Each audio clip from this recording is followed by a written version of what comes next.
So you ended up just getting a hotel down there and staying, huh? You said- Yeah. No, should have. Oh, Yeah, should have. Would have made a lot more sense, I'll tell you that much. yeah.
See my limousine driver.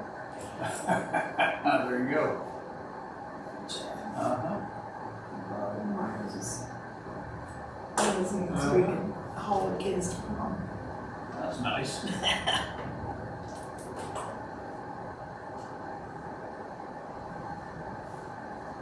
That's what it was. So for prom? Yeah, Chad Byron Myers is limousine and hauling the prom. Oh, wow. He used to work for Myers Ready Mix for years. Oh. And he happened to see Shiver had that limousine sitting out one day, so he just stopped him. That's fine. And he asked if it's still running and stuff. He's like, yeah, I've been working on it or whatever. So he let him take it. Yep.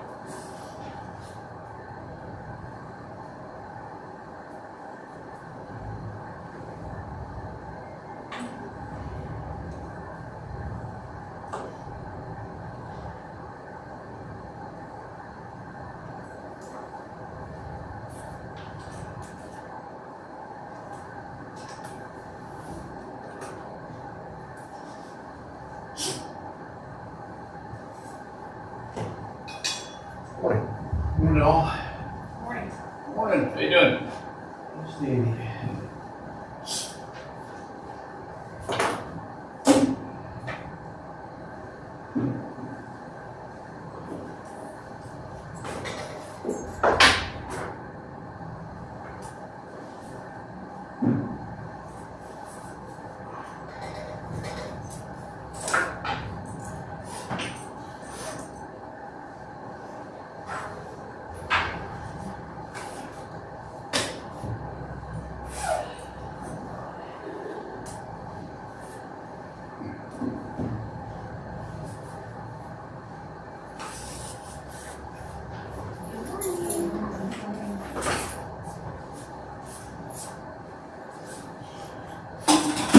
Got it? Maybe.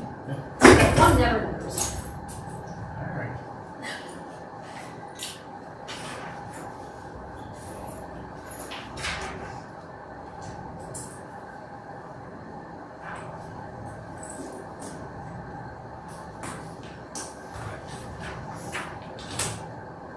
Big, thick notebooks there. We're working on a budget, we're trying to. Nice. Do you need 2 notebooks?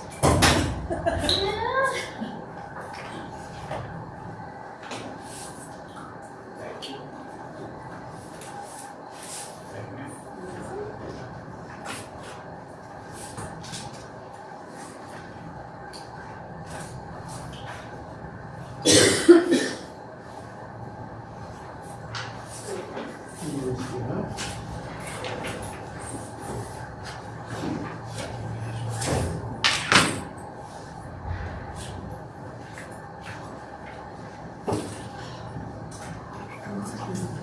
Oh, Don't get distracted.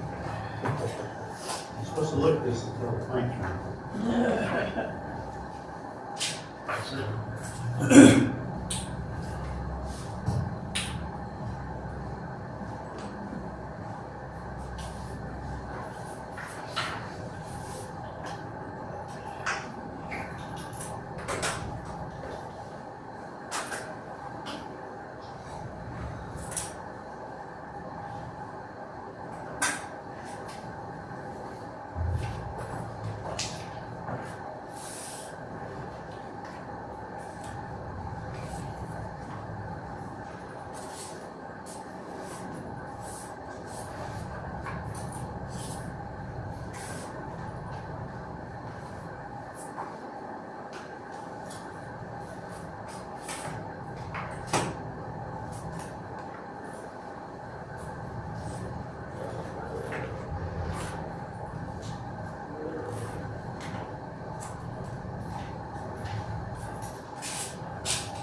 Okay, we'll be sure. I don't know if I somehow deleted stuff. What happened? Morning, gentlemen.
All right, it's 9 o'clock, call the meeting order pledge.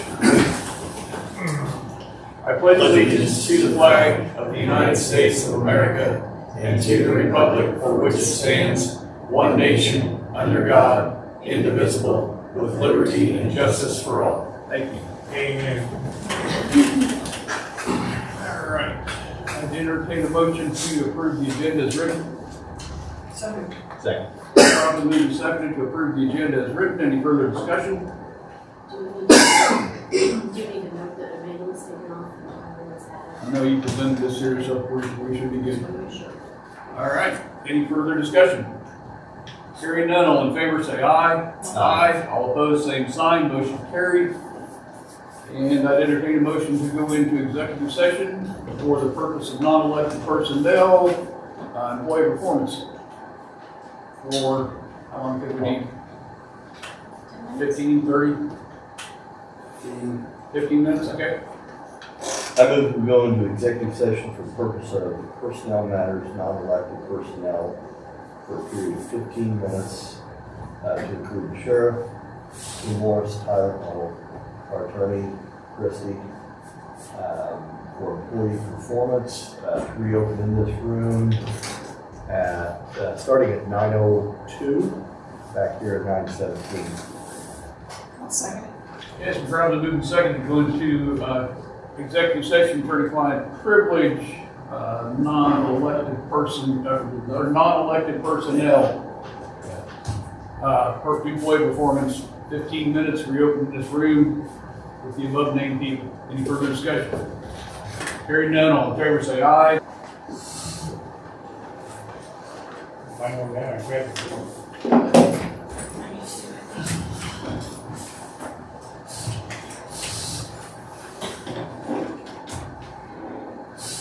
do we got?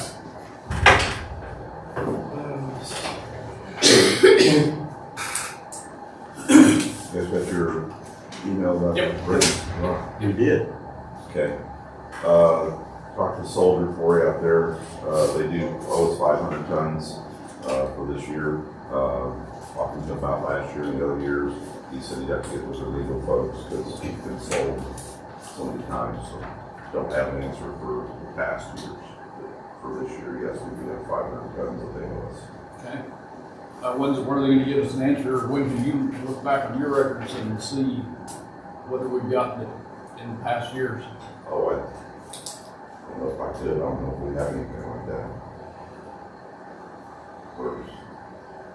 Would it be on the invoicing that shows that they held up the agreement, 500 tons? Or credited, they give you, you probably have to show us credit, wouldn't you? veteran tends Yeah, I mean, I don't normally think this so. near about. Yeah, I wouldn't know until, Cause I mean, yeah, I don't wanna just take their word on it, says, well, yeah, we gave it, so I wanna make sure that we Yeah. did. Like I said, I don't know of any way that we ever tracked it. Like I said, until a few So, weeks you ago. might ever look back, August years past. never knew about that contract. Yeah, So before I came along. okay. We'll check from our end here and see what we can come up with. Okay, Keith called one day last week and was talking about the excavator up there, probably only put 174 hours on, Yeah, asking how many hours was put on. on our big excavator. We bought it in, 2020. We've averaged, 375 hours a year on it. And at that time, they kept the smaller unit to keep the hours off of that. When we bought that unit, it was in 04, it had 2,200 hours, it's got 11,000 hours now, so it's been averaging about 420 hours a year On the new one or on the old one, Okay, but the new one's been averaging, 375. So if, again, we kept the smaller one to keep the hours down off the new. So it's, if you got rid of one of them, you'd be running close to 800 hours a year. One unit, which is 375 hours on the new one. That was the question that a constituent had asked me, why did we have a newer excavator that is not being put, hours are not being put on it? And his quote was, it only had 100 and some hours put on it since it was purchased, which is just not true. no. We bought it 21.2 hours, and we've got the 2,064.27 on it now. How many, 2,000? 2,627. Okay. So it's about 375 a year. Okay. I will call that individual and I will give him that information. Very good. That way he's in the know. Had a guy call me here the other day and I had him send me a sample. It's called Permazine. It's a road stabilizer. We have all the equipment to do the stuff. He's got some counties around here that's gonna do it this year. We're gonna take a look at it when they do it. But basically you go in with a ripper, you rip up your road, dirt, gravel, whatever. And you wet it, and you mix the chemical in and spray it. And it turns into this. So it's a soil stabilizer. Soil stabilizer, yes. And you can mix it with rock. You can chip seal over it afterwards, asphalt over it. He's Or just saying- leave it the way it is. Huh? Or just leave it like that. Yeah. He's saying 7 to 10 years at 9,000 a mile. So cut your rock costs down a lot. And you set up like concrete, basically. How does it do though with potholes? How do you approach a pothole if it develops a pothole? He said you just go in and scratch it up and smooth it back out, and as soon as it's wet, it'll set up again. So again, This it's is just 9,000 a mile versus what we're doing with chemical on an annual basis, which is about 7,000 a mile. yes. But Or this would be a has to one-time. Yeah, one-time One-time shop deal. with 9,000. And where is this company out of? Nichols, Nevada? Eric Nicholson, Nevada? But they have a sales rep in the area, or they have a company? He called, and like I said, I had him send a sample and a little pamphlet. I watched a lot of videos on, And we would do it ourselves. yes, they would come and take soil samples first, to make sure they're getting the right mixture for our type of soil. And then, they would be here when we did it, the first few times. Like I said, he's got some other counties around here that are doing it, this year. So, he hasn't got any names. Okay. He just said they're around. He said, but when they do it, they would call me and we can go watch it and see it done. So, I think what we're looking Looking into. into. Have you read some of the data on it? Just Joe? waiting, it's fine. Okay. Yeah. If you could, I'd like a copy of that card.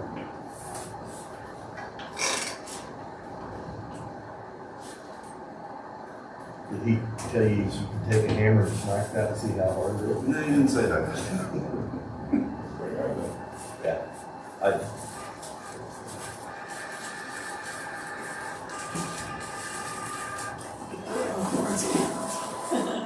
For hockey, baby.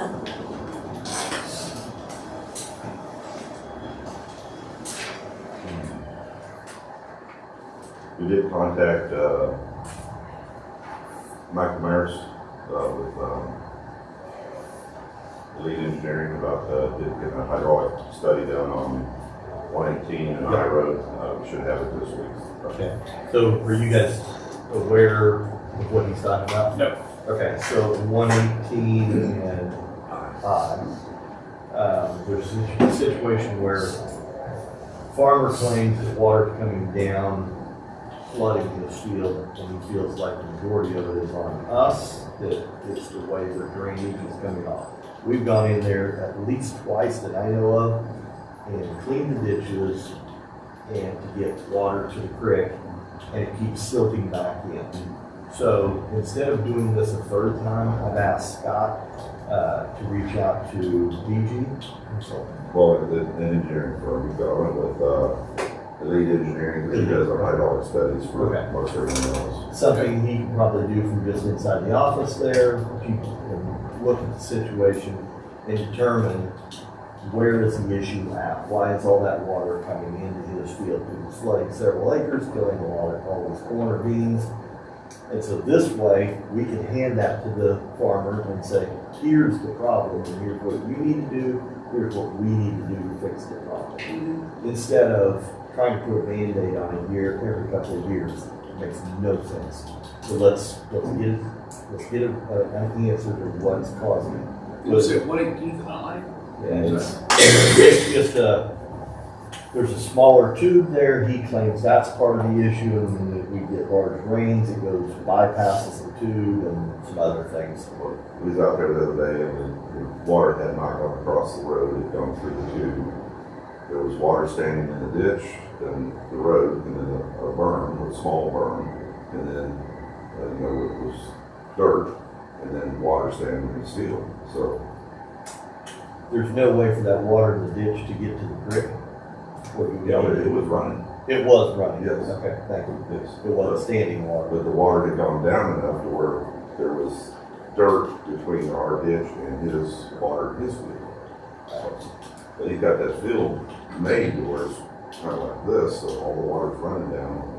So hopefully the engineering study will answer the questions, that there will be no doubt in his mind, be no doubt in the county's mind, and we can find a long-term solution Right. at a minimum cost. If you go out there and start digging stuff up and chasing tubes and doing stuff and never fix the issue. Right. Anyway, that's And easier. we did, that's one of the first projects we were on when I came over the road and bridge. And it is a long, flat area, so the water's not gonna run fast. We did replace the tube then. We did not upsize it or anything, we just put the tube back that was there. So, this should tell us whether it's the right size or not. Okay.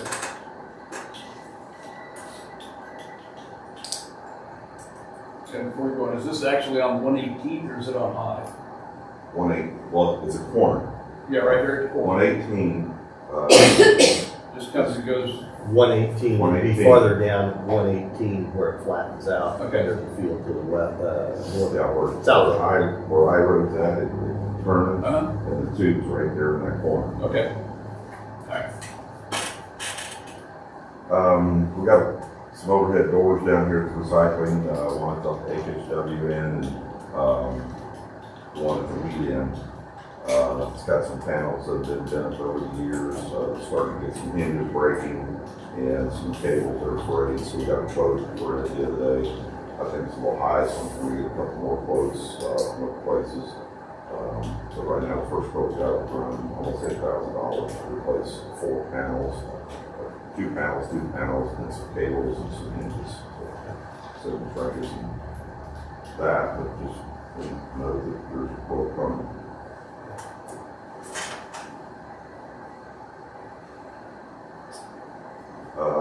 Sent you guys out an email about Enterprise, rental for fleets. They'll be out here Wednesday. I believe at 2 o'clock, so if you guys are interested, we'll come hear what he has to say or have questions, let me know. Okay, W Road, pretty much the rock on W, which should be finished up with today or tomorrow. They're starting on the other curve also, start packing dirt in and stuff today. They said that there's tubes that need to wash out up there, so he said that there's tube washing today also. We're getting closer on it. Okay. So estimated time of completion, go back to normal life will be, W part of it, hopefully, like I said, Tuesday, Wednesday, the curve part of it. of this month. Yes. Okay. The curve part of it, probably mid next week, I would say. So what you feel like, I mean, based on what you're seeing up there? It's great. Yes.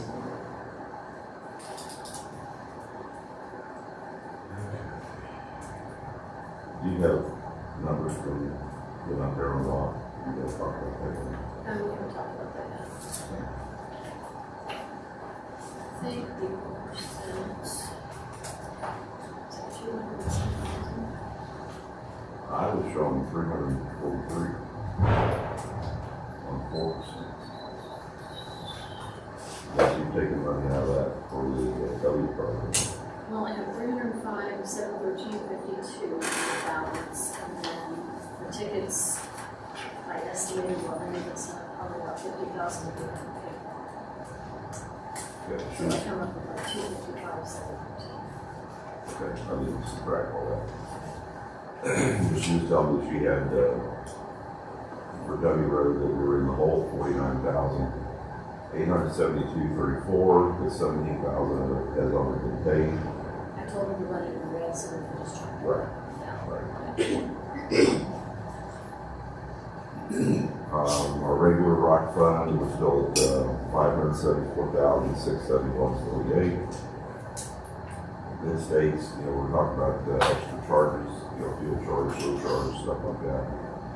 So far this year, we paid $1,817.72 charges above the rock price.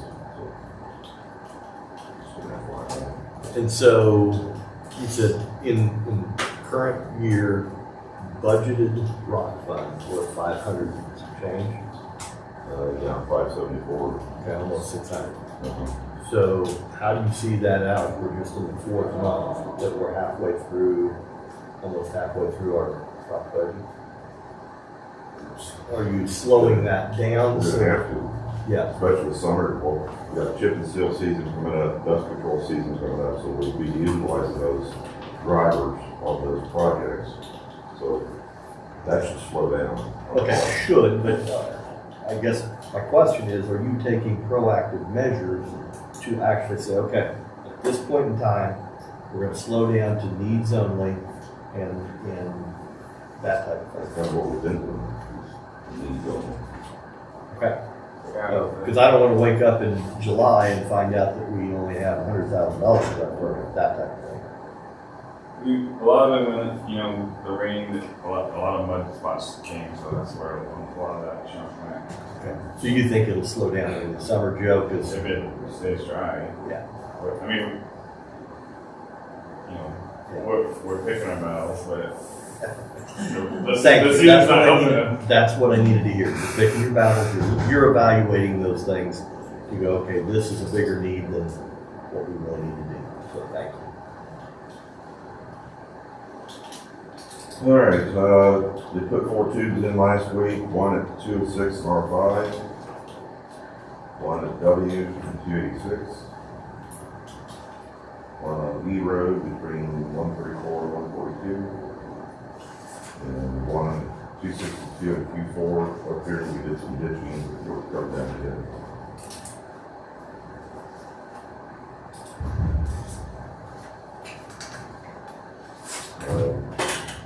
Our annual fire extinguisher inspection coming up Wednesday, so we'll have to get everything in and get that done.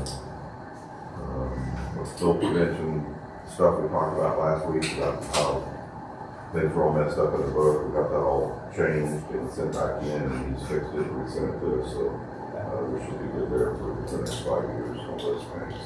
The other tanks we had done last year that we installed, so they're good for 5 years. That's all I've been. Good, guys. We have a morning meeting before we come here, and everybody addresses concerns and speak first. Yeah, I think I'll cover everything. All right, I'd entertain a motion to go into executive session for 10 minutes for non-elected personnel employee performance to include the commission. Yeah. Good. I move that we go into executive session for the purpose of personnel matters, non-elected personnel, for about 15 minutes, starting at 9:36. Reopening at 15 minutes later, do that. In this room for employee performance, to include Scott, our attorney, Chrissy. Joe, have a great day. Second. It's probably moved to go into executive session for employee performance, non-elected personnel for, how long is that? 15? Any further discussion? Hearing none, all in favor say aye. Aye. All opposed, same sign, motion carries. Hang on just a second, Earl. You're fine. So we're back in. Okay. I'd entertain a motion. Okay. I move that we go into executive session for the purpose of attorney client. Hang on. I'd entertain a motion for the, for road and bridge. Thank you. I wasn't sure what. Yeah, for road and bridge. Okay. I know. So I move that we're going to put Scott Kefauver on administrative leave, starting today immediately, and we'll run through Friday, the 24th, without pay. I'll second it. Okay, been properly moved and seconded that we're going to place Scott Kefauver on administrative leave unpaid until Friday, April 24th. Any further discussion? Hearing none, all in favor say aye. Aye. All opposed, same sign, motion carried.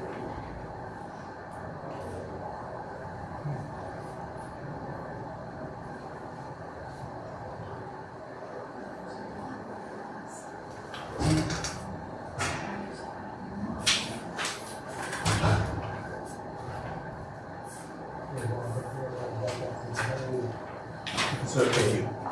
You just defer mine. Yeah, we're getting Darlene up. All right, you're ready. How are you guys today? Great, Darlene, how are you? Oh, I'm good. I'm basically here, you guys probably know our Noxious Weed Department, Recycling Center, House of Hazardous Waste, our hours are Monday through Friday from 8 to 4:30. And then from Memorial Day to Labor Day, we're open on Saturdays from 8 to noon. And I'm here because I'd like to not be open on Saturdays anymore. Simple fact is we are starting to get busy. The Noxious Weed Department gets very crazy. Right.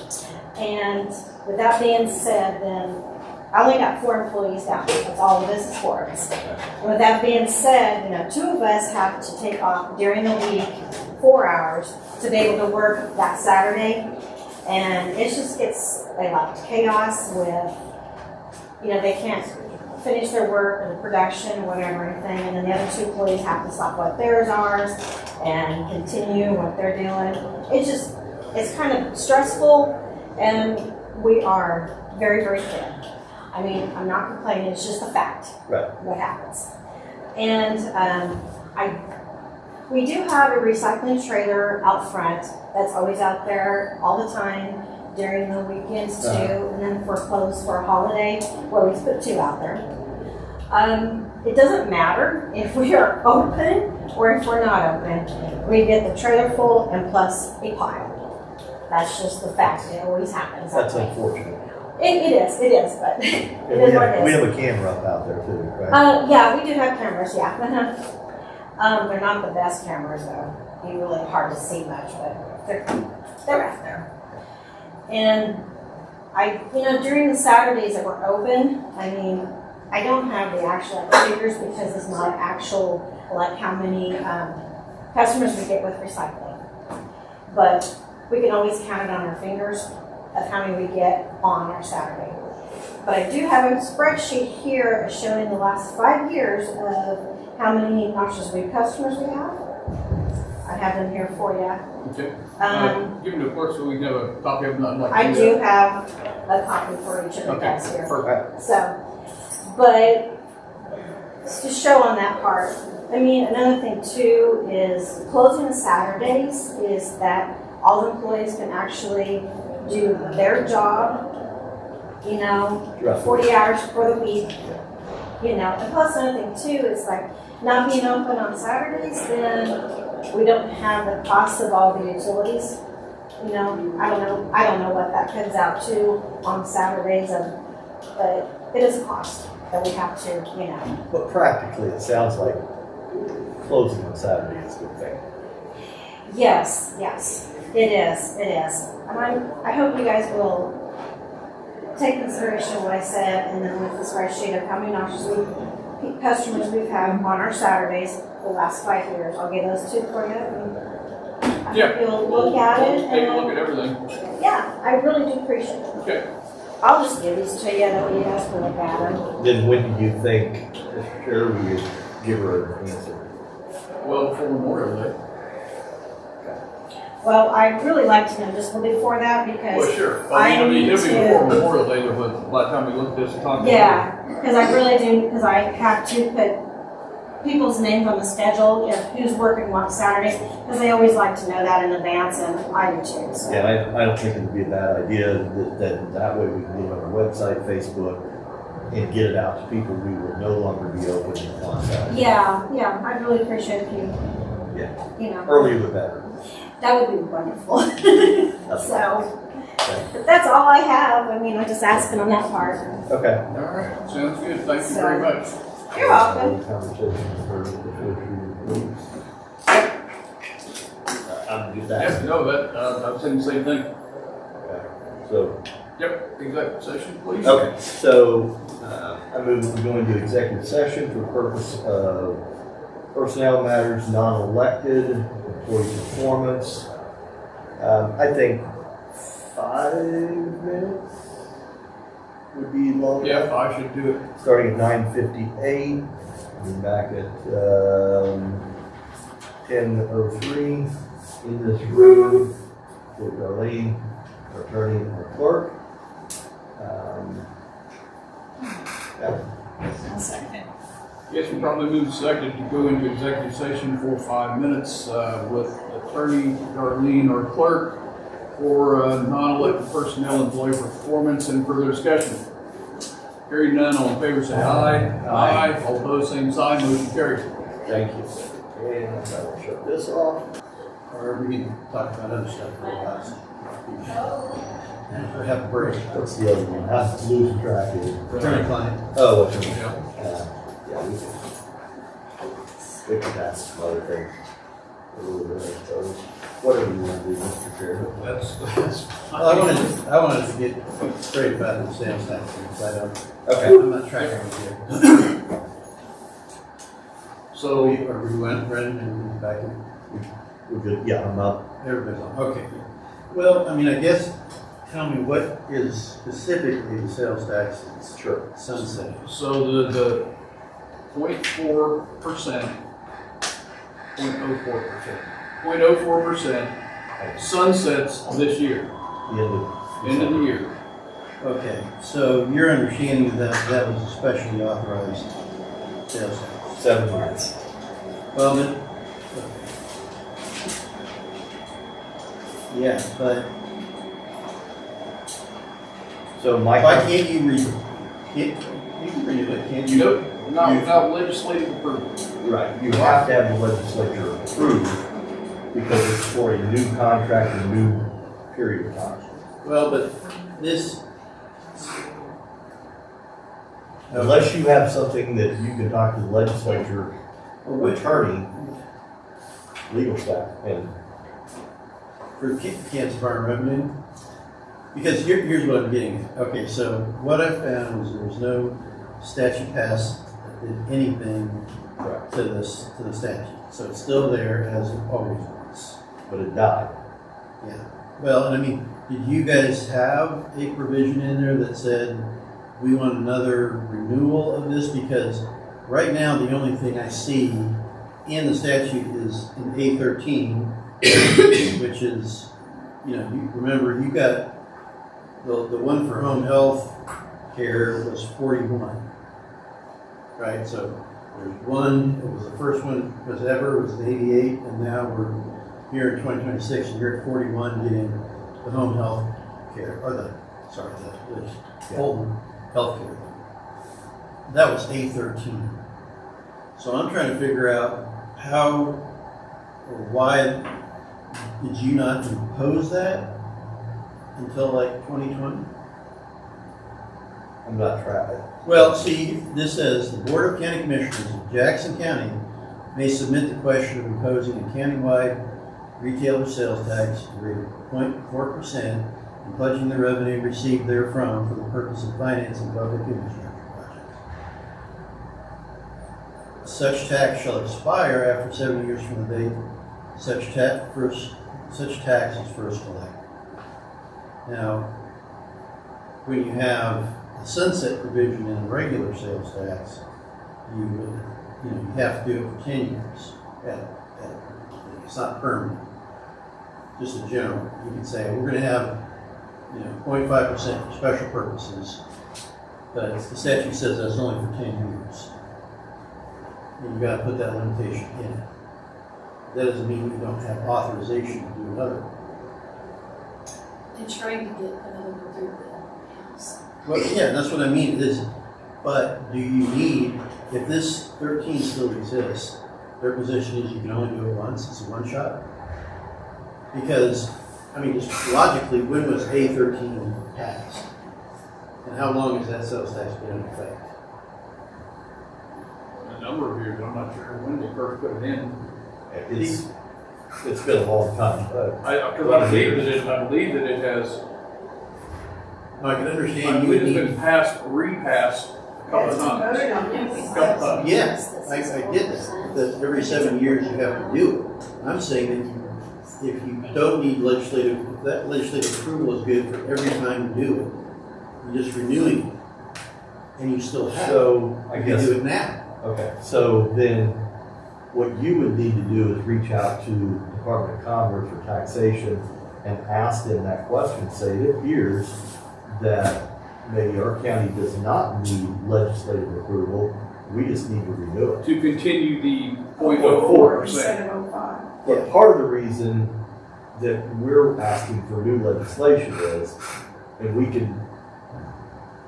is because we're increasing it 0.5%, plus we're taking it from the cities, incorporated cities. That's 0.1%.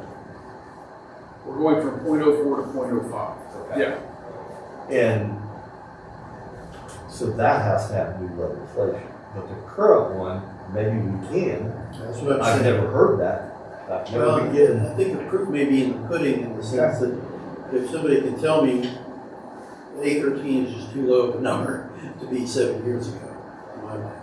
So if it got renewed once or twice, and KDOR said, okay, just like if you could do a special tax for 10 years, and then at the end of the 10 years, you can say, okay, we just need to do it. It was great, we need to do it again.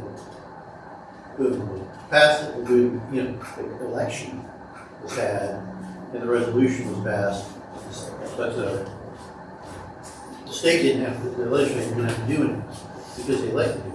Now, I'm sure, because what was proposed, from what I read, is that they were gonna change it so that basically the counties and the cities would just have that kind of carte Yeah, blanche. they didn't get that done either. Yeah, they wouldn't, you could have just said, we want 0.5% for the city, for the county councilor's lounge.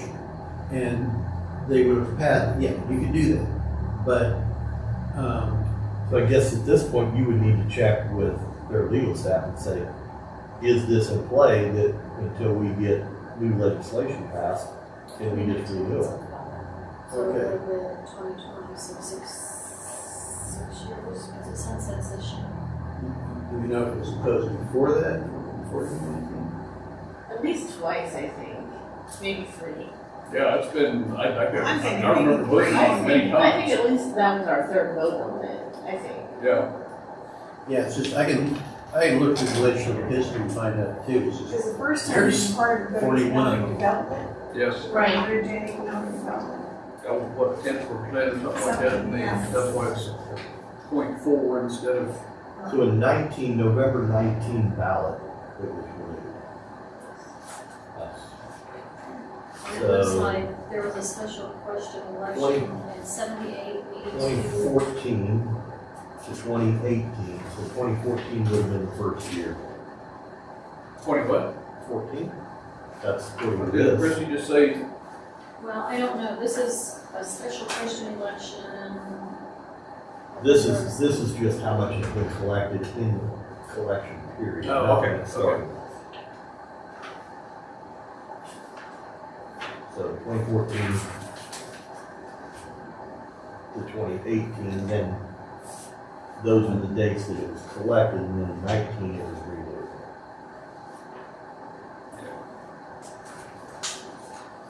okay, so in 2000, they were up to 10, subsection 10.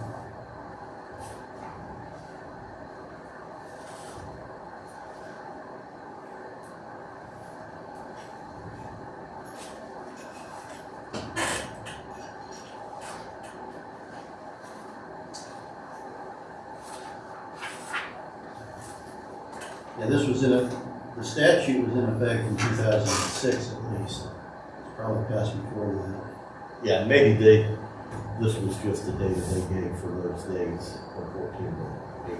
Because Well, usually it's just like you guys did. I mean, you don't ask for it to be added without. Yeah, that would make 2004. Yeah. So it's probably. I mean, that just gives me the foothold. Okay. To say, you know, because there isn't any other statute amendment I can see that authorize that again. So, if you guys may need to have a renewal vote, like, you know, on the ballot thing, but you don't need the legislative passage, if that's true. what's that thing, then if you would, please, Find that out. And I can't understand why they wouldn't, because if you've had, I mean, that would be 2004 you did it. And that would go to 2012. 2012 would be 2019. So that's at least twice you reauthorized. And then probably find, if you can find the one, find those resolutions, if they all say 813, Would you like copies? I would. My little research girl is good. Yeah, I know. She does an excellent job. It's how little issues. Miss Tara. Oh, Terry, yeah. So that would be, yeah, that would be the point at which probably right now to get, I guess, when does it sunset? 2027 right now? 2026. The end of this year. End of this year? Okay, That's so, why we need to vote on it. Yep. yeah, well, I mean, I don't know why you wouldn't start the process now, We can put it on the ballot. primary ballot, But right? but we just need to verify that the state or Department of Commerce will allow it. yep. or not commerce, but Part of the revenue. revenue.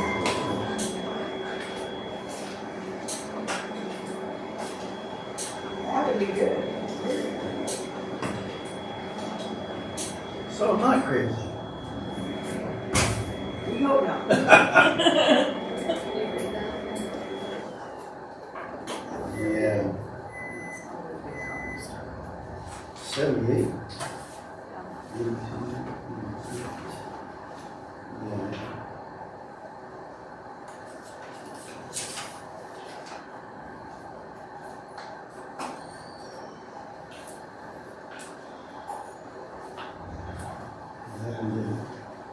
So they refer to the statute. You need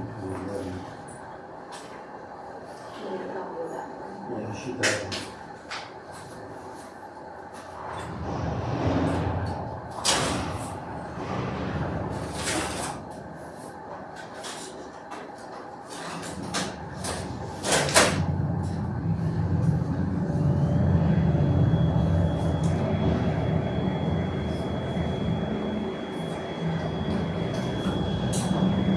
Okay, well, other stuff? This one. Yeah. What else do you have? Well, probably just that, executive session to talk about, things against the county. Probably 15 minutes. Right here. Provide one. I move to go into executive session for the purposes of attorney-client privilege discussions for a period of 15 minutes, starting at 10:16. With the meeting to reopen 31. 10:31. With our attorney, clerk, commissioners, for the purpose of discussing claims against the county. Second. Okay, it's probably moved second to go into executive session for attorney-client privilege, claims against the county, 15 minutes, reopen this session, clerk, attorney, and commissioners. Any further discussion? Hearing none, all in favor say aye. Aye. All opposed?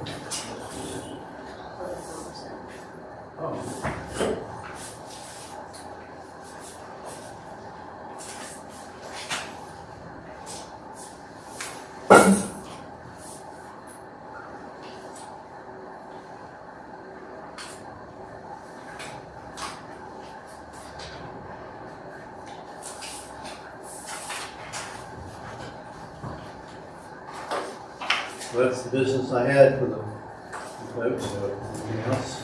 I can't think of anything. You guys? These are too easy. Too easy.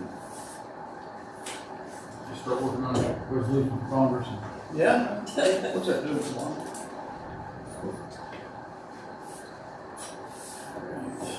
Well, Oh, that's my name. Oh, okay. I'll leave you to it then, if that's okay. All right, sounds good, buddy. What's all the abbreviation with one department? That's Jackson County Coalition. Jackson County Community Coalitions. Yeah, that's it. That's how this is. Usually, I think it's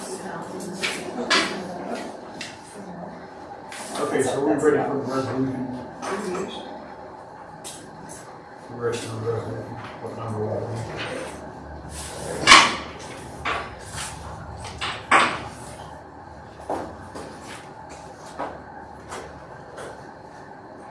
seven. 707. All right, we have before us a resolution for 2026-07 for rezoning for the Hoffman Welding Brothers. You want me to read the whole thing, or is we good?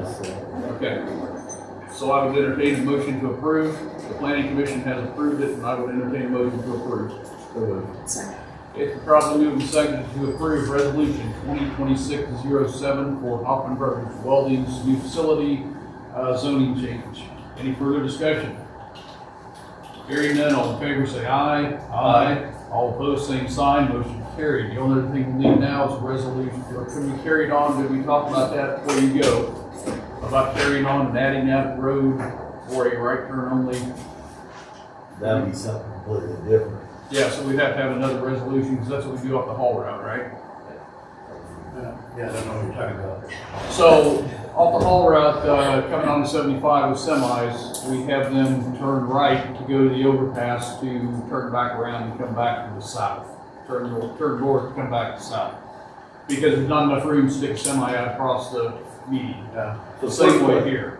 First question is it our responsibility to make that determination?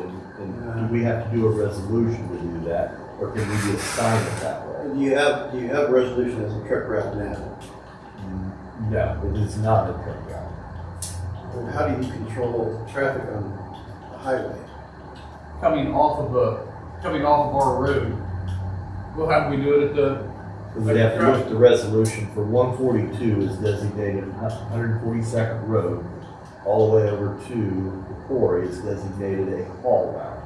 Okay. And so controlling coming off of that, we have a sign that says that all trucks, all semi-trucks must turn right with 150, make their turn through the overpass, and then go back south if they're headed south. There is no right turn in the median because it And doesn't. this is on Highway 75. Yeah. Now, maybe, Todd, maybe that's not the right approach. That's just what was done Okay. when the quarry was enacted. But maybe it would require the state of Kansas, because that's their authority from, I don't know how many feet it is back off the edge of the road. Maybe they come in and just put a sign up that says no right turn for semi-traffic. Yeah, I mean, where the fences are usually is a good indicator where the road, highway runway is. So Correct. if it's within that area, then And actually, it's farther back in, on 134th, that right-of-way fence comes back quite a ways? quite a ways.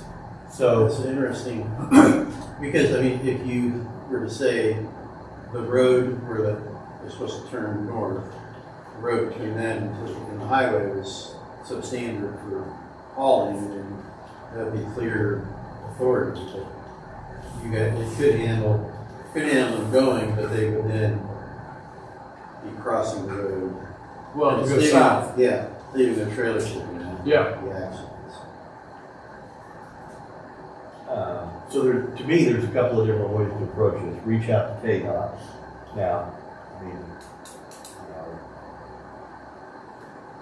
whether that's Calvin Reed or whether that's just somebody an engineer at KDOT, wherever that may be. Or can we just put a sign up? Do we have to have a resolution? Yeah, and I gotta look at what you're, I hate making a resolution when it's not necessary. Right. well, yeah, I think what the issue would be is that if you don't have a resolution, then, I mean, it's all about catching, right? I mean, if you, Correct. if the sheriff catches the guy in between the highway right of way and that turn, he would presumably stop them and give them a ticket. And then if you didn't have a resolution, the ticket wouldn't work because there is no Enforcement piece. there's nothing they violated per se except the sign directing them, which is a suggestion that. But if the state of Kansas puts that sign up, Yeah. Well, I think that there's statutes that say that you guys could, maybe it's called the truck route, I don't know what the nomenclature is, it says you can designate an area that trucks have to go. And, which may include this. And I think, I don't know that anybody would police it such that they would say, well, this section of the road from the right turn to the highway is actually a pretty good road to handle it. And you shouldn't be able to do that. When I don't think anybody's going to do that, and you guys can say, if the statute says this can be done, then it can be done, and you do it. And it doesn't matter what the state says. So I probably look for that first, Okay. and you say, okay, is this kind of thing within your authority?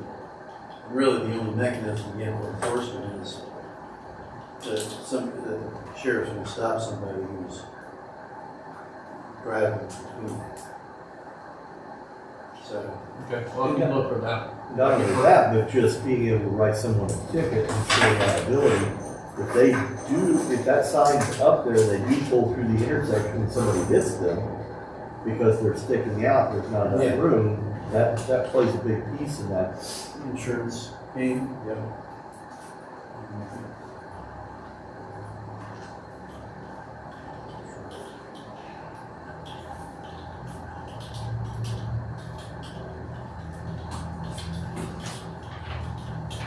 Okay. All right, thanks, sir. You almost escaped. Yep, close. It was moments.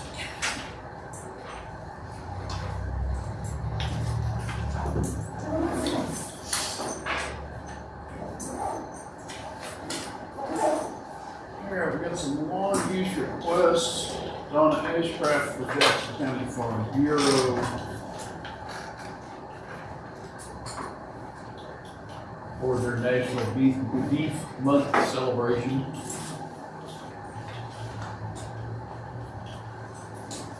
Wednesday, May 20th from 10:30 to 2:30.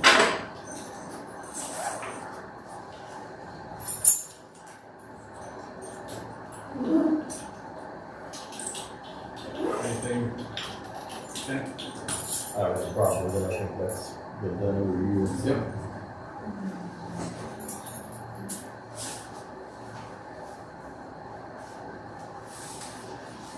Thanks, Todd. Enjoy your day. Okay, see you.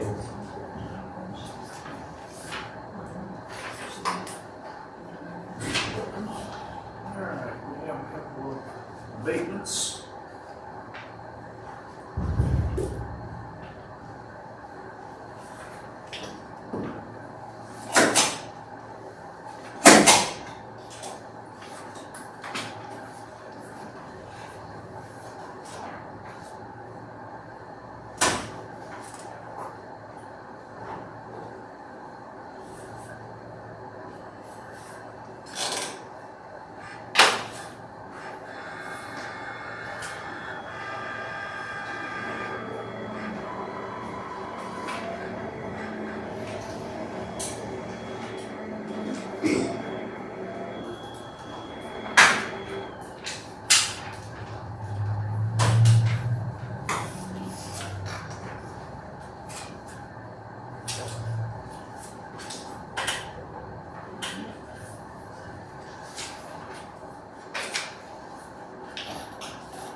And did you want to email someone for the email on to the other commissioners?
Yes, please.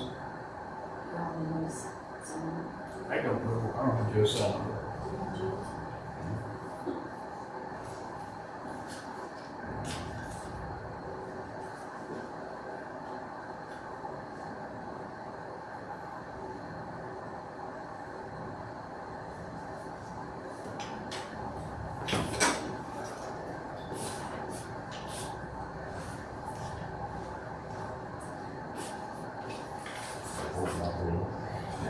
Thank you.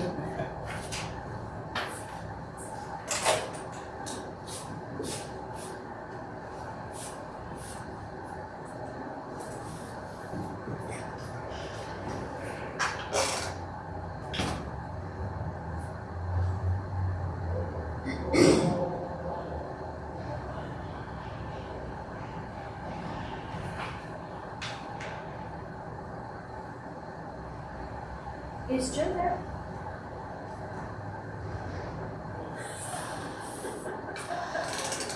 I might buy it this was. Hey. Would you be able to?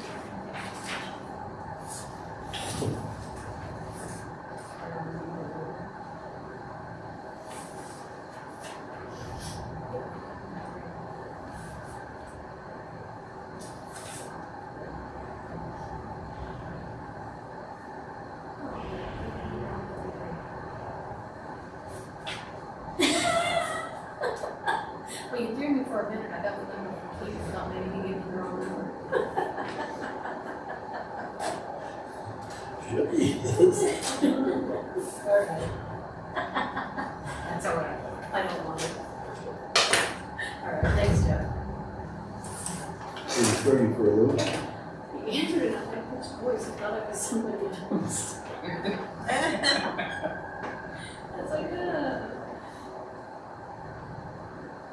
He is on his way up. Take a break for a second.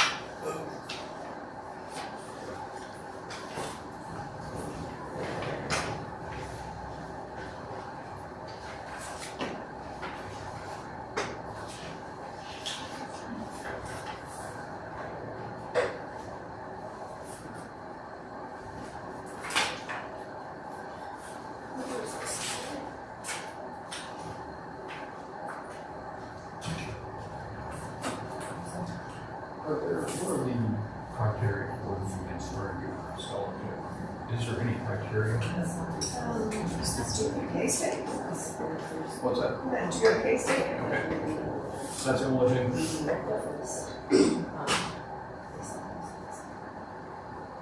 I don't think there's a certain degree they have to do. Okay. Just because it is the one that's And I think they've already been going to K-State and applied for it again.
as far as the applications, They were using one that counselor all that one. That's the one. It's upstairs, it's all done. It's real good. I didn't go up there, but I pulled it up on the camera.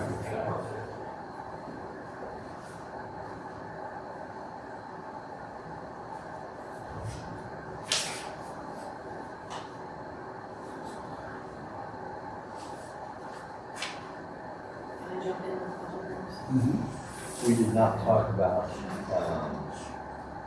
Ethan and his pay. Good catch. I approved that. That needs to happen. I need to have you sign the April 6th minutes again, evidently. I might have deleted them, so Tara retyped them. Okay. And then March 23rd, there's an amendment just to update the executive session part, so it shows that there was another motion. Okay. So if you would sign those two. And then I have a gentleman, Eric Wright, the senior outreach manager. He would like to know if they can post their links on our website for mental health awareness. I'll let you read it. So do you just want us to initial by the amendments? Yes.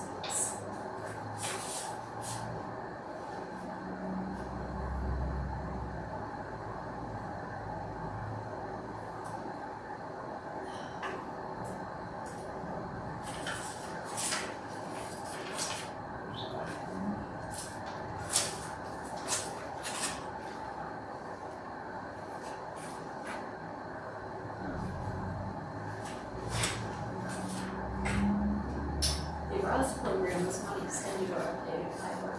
Well, no. The ROS, it's where they can ask for reimbursement for school funding. Yes. So we won't have that resolution anymore.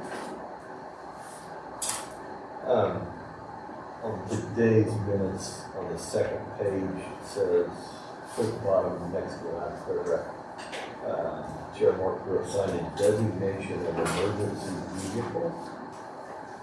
Yeah, for the, I know what it is, but will the public know what that is? It's emergency vehicle authorization to drive with red lights and sirens. Maybe will help the public understand. Almost sounds like we bought an emergency vehicle. But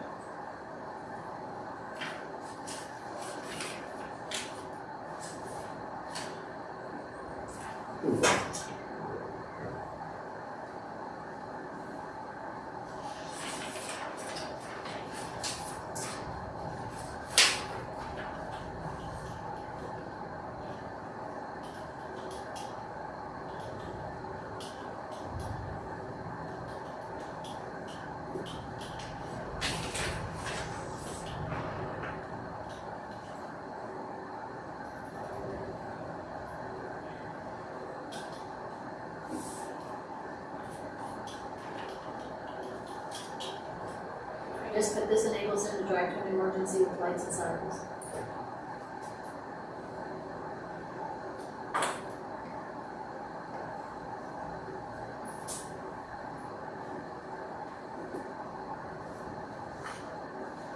so where is this gentleman from? He's out of state. But they have things that they post for different areas.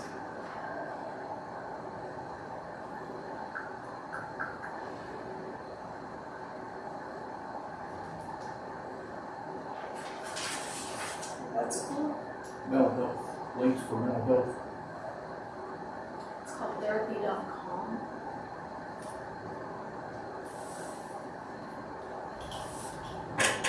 And before I said yes or no, I probably ask IP Pathways whether posting links like that or a good thing or not.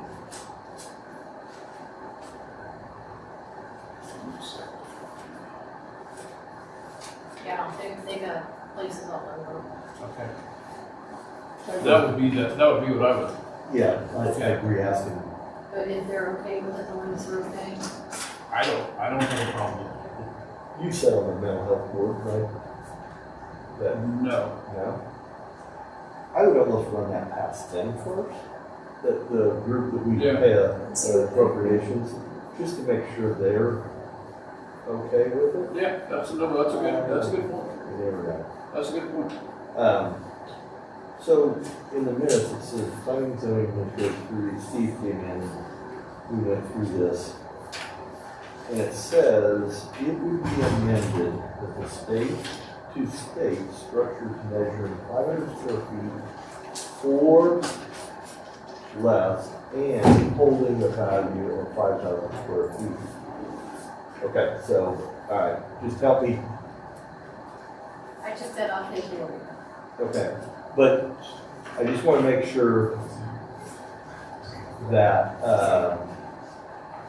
what we're saying is that it's got to be 500 square feet and less than $5,000. If it's 500 square feet and a $12,000 building, then it has to have a building permit.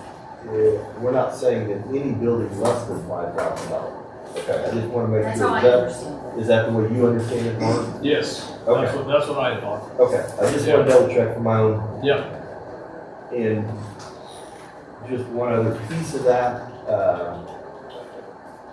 I had somebody talk to me about this and said, well, so if it's less than that, 500 square feet or $5,000, do we have to pay taxes on it? Went back to Kate and had a conversation, and yes, the state statute, and I have it, requires that it's either personal property or a structure. Yeah. So if it's on skids, as everybody likes to call it, or it's movable, it is personal property, which is at a higher rate. And we don't have any choice but to put it on the tax roll as one or the other. So is that what you guys believe? That's what I thought, yes, that's, Okay. it's taxed no matter what. I think helping the public understand that is that we don't have a choice. We can't say, if a structure is this, we're not gonna charge taxes. Right. We have no choice but to charge property tax on it, whether it's, personal property at the 30 point whatever, or, real property at 11.5. Yep. So I'm gonna get this information to the guy that called me, so that he has that, and,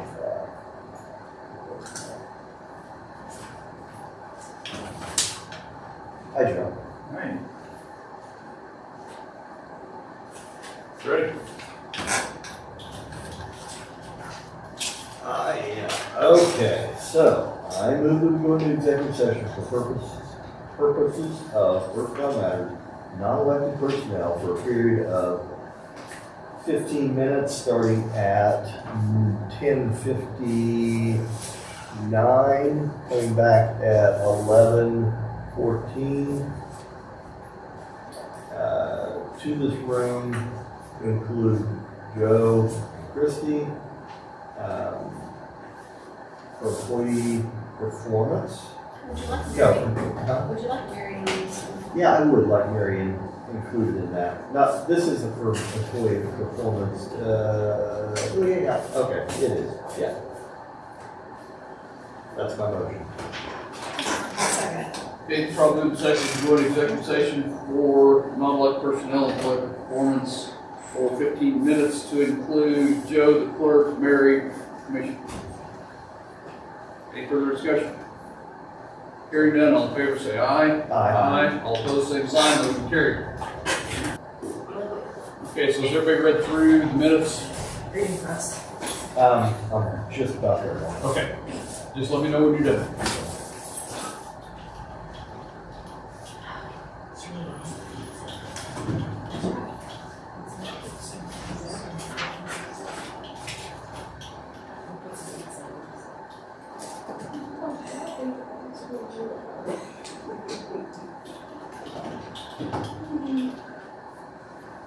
I'm ready. right. I would entertain a motion to approve the minutes of April 13th, 2026 with corrections. So moved. Second. Been properly moved and seconded to approve minutes of April 13th, 2026 with corrections. Any further discussion? Hearing none, all in favor say aye. Aye. All opposed, same sign. Motion carried. Check it in my drawer or something. I don't know, they fired me when I came back that day. Well, I haven't, in my drawer, that day, I still got it right. Really? I just was really counting on you. I figured you had, I got, oh, let's go. I had to put them all in there. You missed that? I missed that one. Well, I go in and I draft a date and I just do a save as on the date. I Yes. swear I did it, but maybe I didn't. Well, I'll take the blame. Tell Terry not to throw the trash in.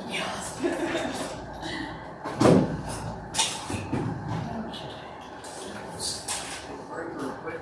You guys are reading over the transfer meetings? Or looking at them? Yeah.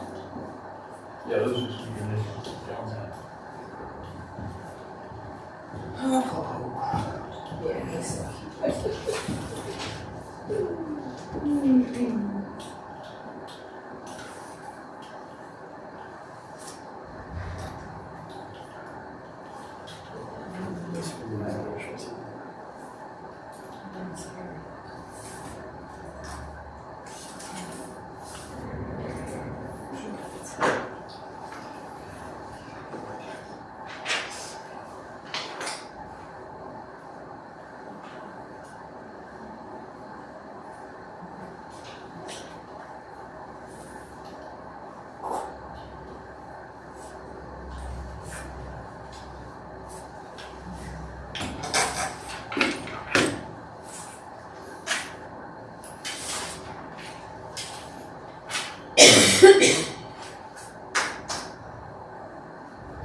please explain to me, the road you were talking about, your turnaround, I got lost in there. For the truck turnaround, 136 so down. Up here at, oh, you're right. Yeah, Hoffman Welding is building around the corner. So Mark City and a citizen called and said, hey, shouldn't that, if they're gonna have semis heading out of there, if you're headed from their business west to the highway, they would have to turn to the north, to 150th, make the turn to go back south. On the, Overpass. Yeah. Because you can't fit a semi across that median there.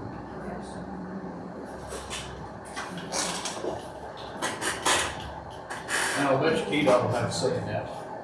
I would guess. They didn't the first time, but we did a resolution. Yeah. But we designated that entire road as fall zone. Yeah. But I'm hoping we don't have to do a resolution and KDOT is just gonna put a sign up. Yeah. Saying all semi-traffic must go around. But, I don't know, they're fine.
Should tell Tara she was straight down.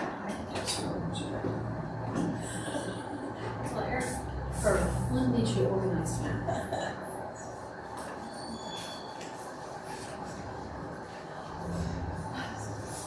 Mom said I can bet all by herself yesterday. They had to take her pick out. This hand was so small. So I put in my name, this is the old tower on that.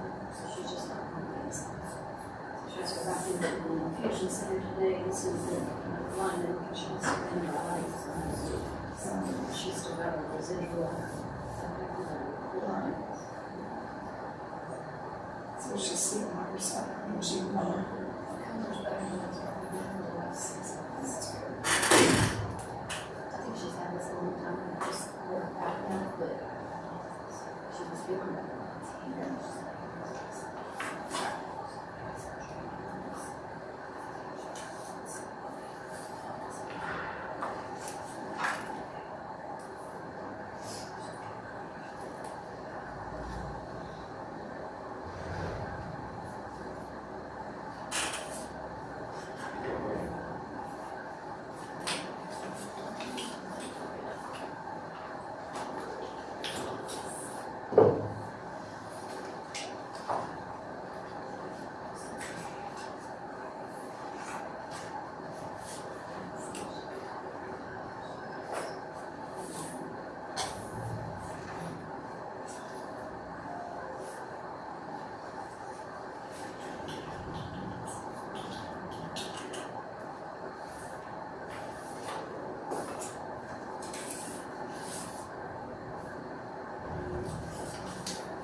Decides to sign that one since we have the first copy.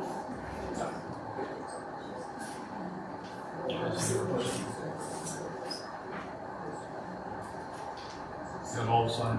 Yes, please.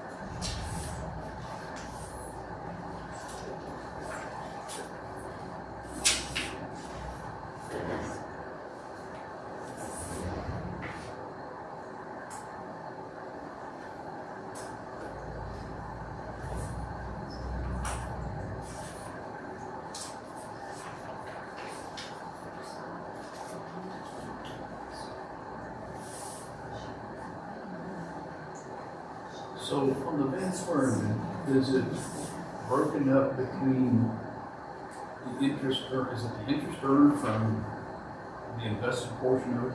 Right. It's only interest that we use. Okay, and it's broken up between the Van Swearingen scholarship and the Van Swearingen needy? Right. Okay.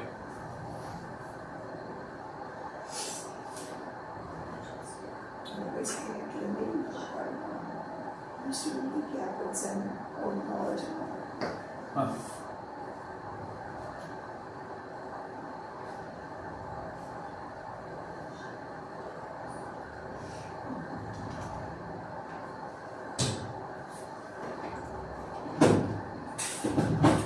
So we normally leave the nest egg in there. Last year we served, what, $97? Yeah, I'm trying to do something. Leave $100 in there or whatever.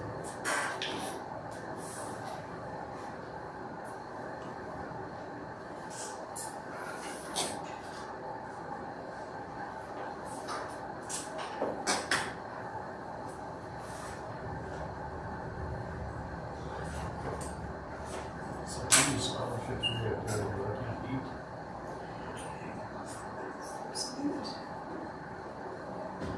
You said one on one side. Yeah, two of them have pictures and one is not signed. I mean, the instructions say down at the bottom, that send a picture of it. Okay.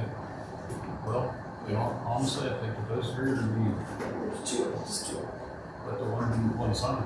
It's the one that had a picture of Oh, those. then pick with the Yeah. okay. So that one didn't do either one. So you got six. What's that? You got six. So we got 6 there. So that would be.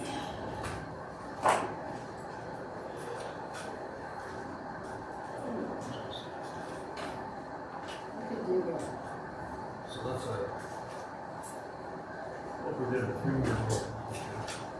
6 already. We just want to do something.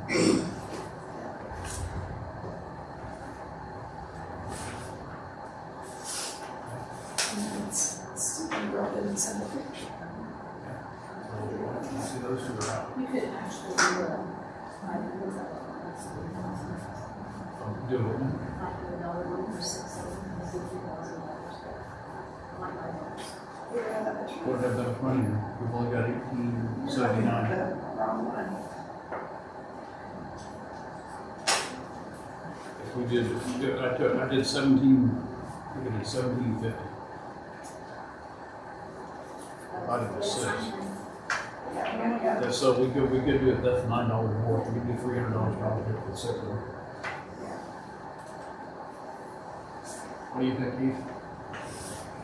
I get that. Oh, we had 2 of them were extra out. Because they didn't send a picture of one, and one of them signed one, and the other one didn't send a picture of the instructions. Say to send a picture of it. Please post a photograph of applicant. Okay. This kid didn't sign it or send a picture, and she didn't send a picture. So those 2 are gonna have to be out. Okay. So then there's a $300, we do a $300 for the last, for the other 6. That sound good to you? Fine with that. Okay.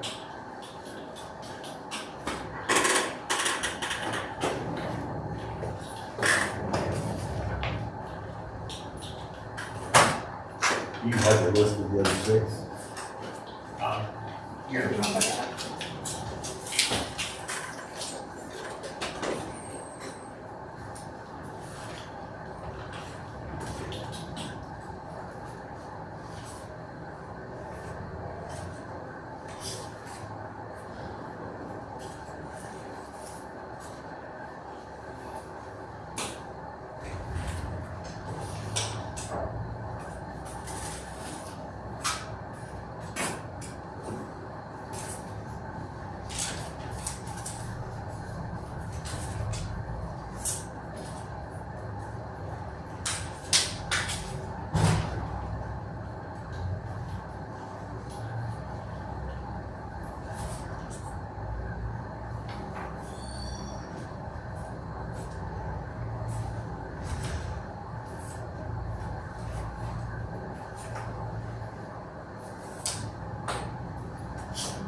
This one, is this one going to Yeah, listen, Oh. Yeah, go ahead, I slid. the king, every which way.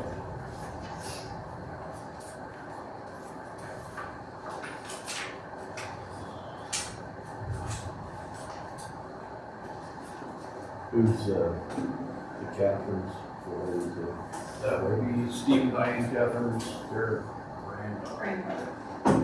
Steve, is Steve here, is he one of the representatives, or is that Larry? That's Larry. That's Larry. That would be, Uncle, related to Ed, yeah, cousin. cousin, Yeah, this one, who's, Larry. So, you want it? I do.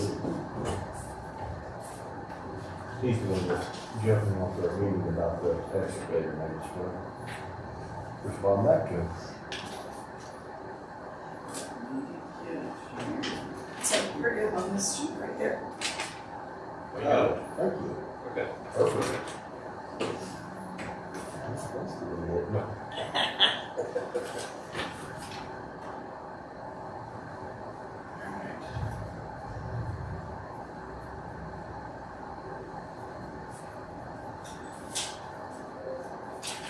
Thank you very much.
Letters together.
Christie, before this afternoon's meeting, would you be able to print off the sheet for the alcohol tax?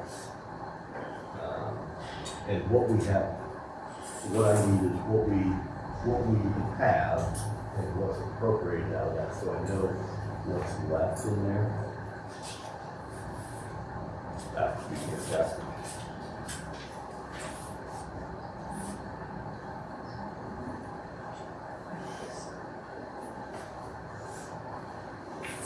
I'm gonna sit back over there real quick. Take that off my list.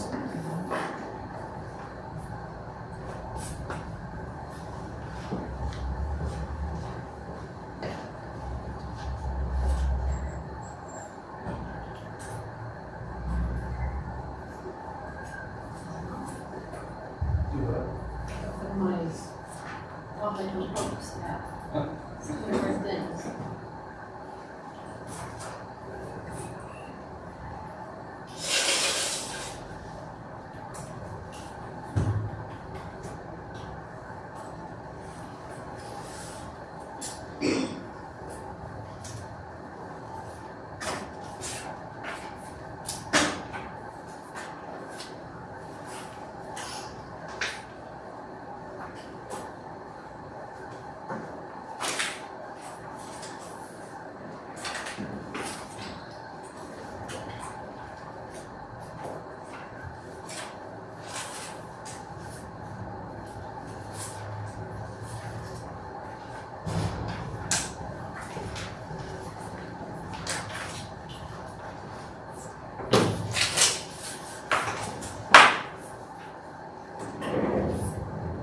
So the two get put together, one put together there.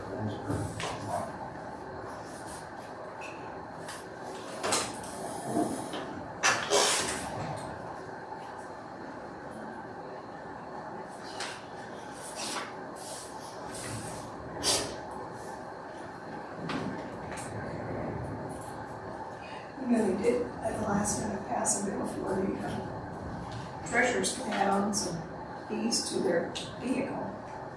Stuff to go in their budget. At least a whole I think there was 3 counties that didn't their sales tax bill passed. Oh, really? Yeah. 3 larger counties. They were counties that maybe they represented.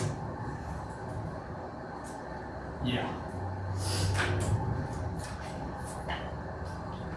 Well, they started off, they wanted to let just those 3 counties, the largest counties, be able to not have to come to the legislature to do what they wanted to, but the rest of us are gonna have to come on bended knee to say, will you please?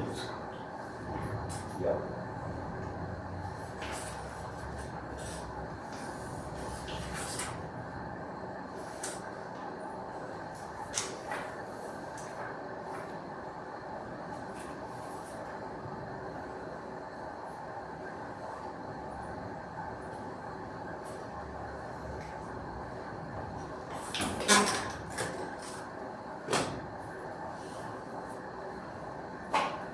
Actually, this is all the budget stuff that was in this one, it's like 2022.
So you guys looked at the email that I had Christie forward you?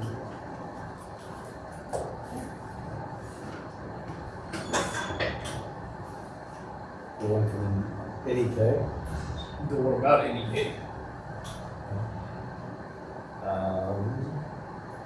Their profit loss and budget. Yeah, our counterpart in Atchison, who is serving on that board now in place of Eric Knoll, who resigned, is looking at ways to possibly roll what they are doing into our county health officers that we are already using and already paying. We're paying $10,000 to them per county. Okay. So that's, and we have them coming in this afternoon to present their proposal. So, I need to talk to Casey a little bit more to see if she has got with Deanna and how they can actually do this, if they can do it, or if we can do it. Kind of reading through there, they're asking for $50,000 to upgrade their software, you know, and this, that, and the other thing, and it's kind of like, what are we really getting at this, so. Yeah, So we're looking at doing, so we talked about this a couple more meetings, we're looking at doing some different things, so. I can't open any of the attachments. One of them is gonna go ahead and help. So I guess, yeah. No, basically it's just showing their PDF for profit loss and things like that, so. But I just wanted you guys to be aware that there are, you know, there's possibilities some changes might be coming for that. Okay. So they're gonna,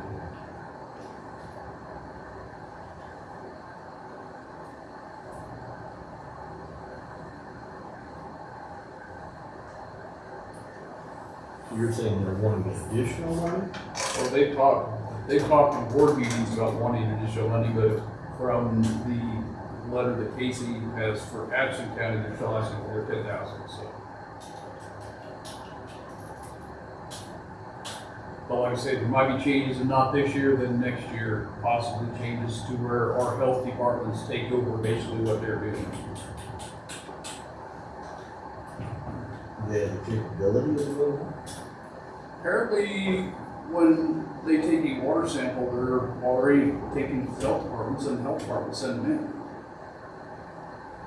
So as far as going out and looking at, you know, that there's still some things to be worked out of what we can and cannot do and how they can do it. So that's this just in a conversation, and we've talked about this before with them, and this is just in conversation and trying to figure out if there is something that we can do here that, you know, because I think you've asked the question before too, what are we actually getting for our $10,000? They're collecting all the fees, they're collecting this, they're collecting that. So it's something that's being looked into. So we would have them, our health department would go out and inspect sewers and Lagoons. with any sewer Yeah. system, Any sewer system, yeah. and they're gonna have the approval to do that? That's what we're looking into, to see how the health department can take that over. Why can't it be a requirement of an individual? So if an individual's gonna go out here and if they're gonna put in a lateral system and they need to know, instead of paying a stipend, I can't Northeast Kansas Environmental just charge a fee for that and do it on their own? Why do we need to Right. offset that? Yeah, that's a good question, because yeah, I mean, that's what they're doing right now. We're just offsetting and we're paying basically for their internet, their utilities, their this, that, and the other thing. So yeah, I mean, that is a very good question, because they're charging fees and they're keeping all the money for it.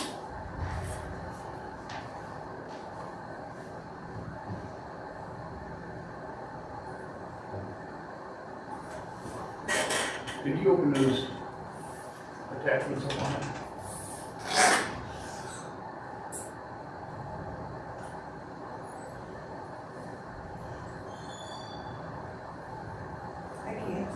What do Nemaha and Donovan do? It says Nemaha and Donovan. I asked about Nemaha and Donovan. Their commissioners do not take part. What do they do in those counties? Do they just not have regulations they have to be inspected?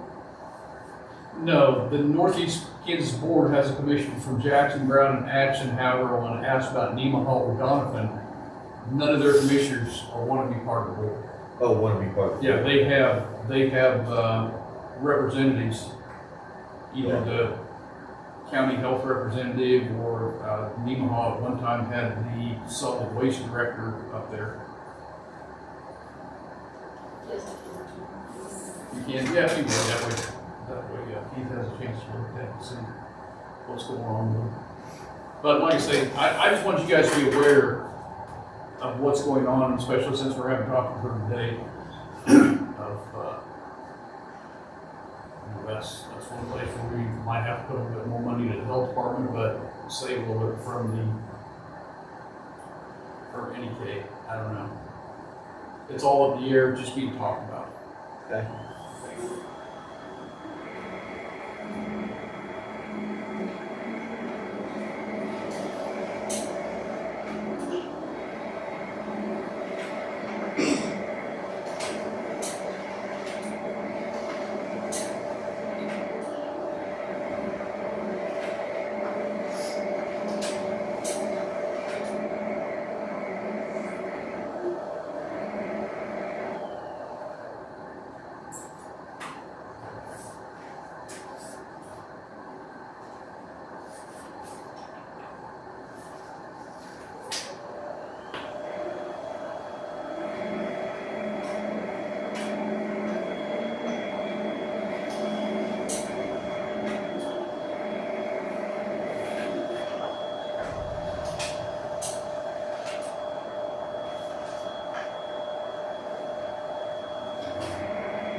There's what it happens for.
All right, we're gonna recess until 1 or? I think so. Yeah. So we'll be in recess till 1 o'clock.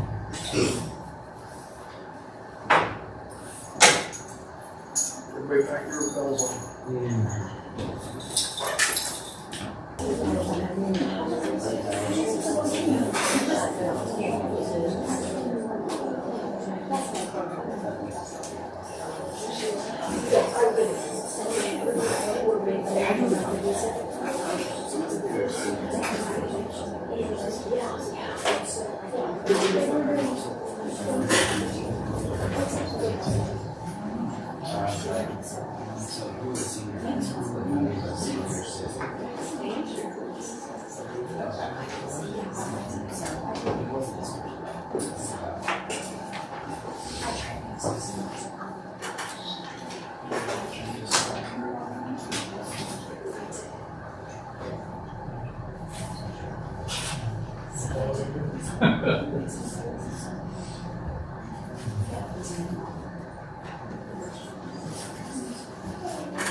Thanks, sir. Yep. Appreciate it.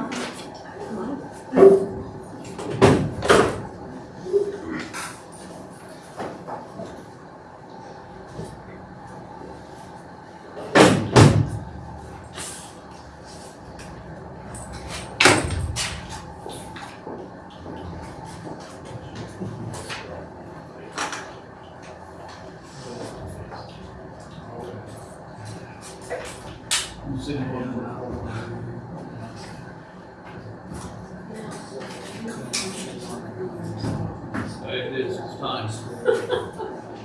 All right, guys, 1 o'clock, how y'all doing? Good. Good to see you all here today.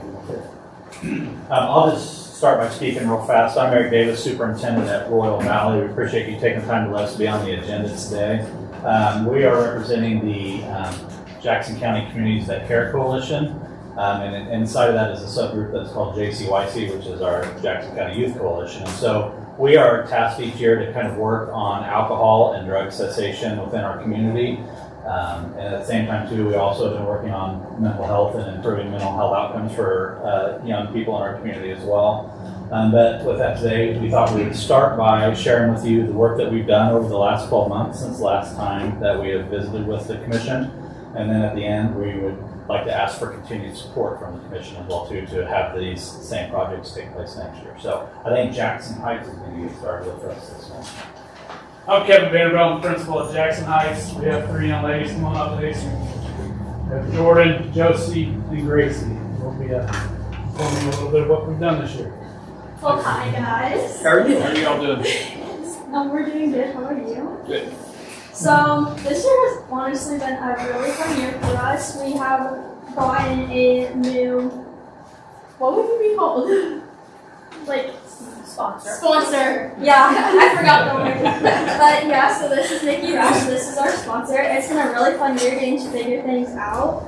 We started off the year with meeting with all of the JCYC groups at the beginning of the school year to kind of plan out like some ideas and stuff like that. We all got this paper of like certain things that we would do for certain weeks and stuff like that. So some schools may have some similar ideas, or we might have done some similar things.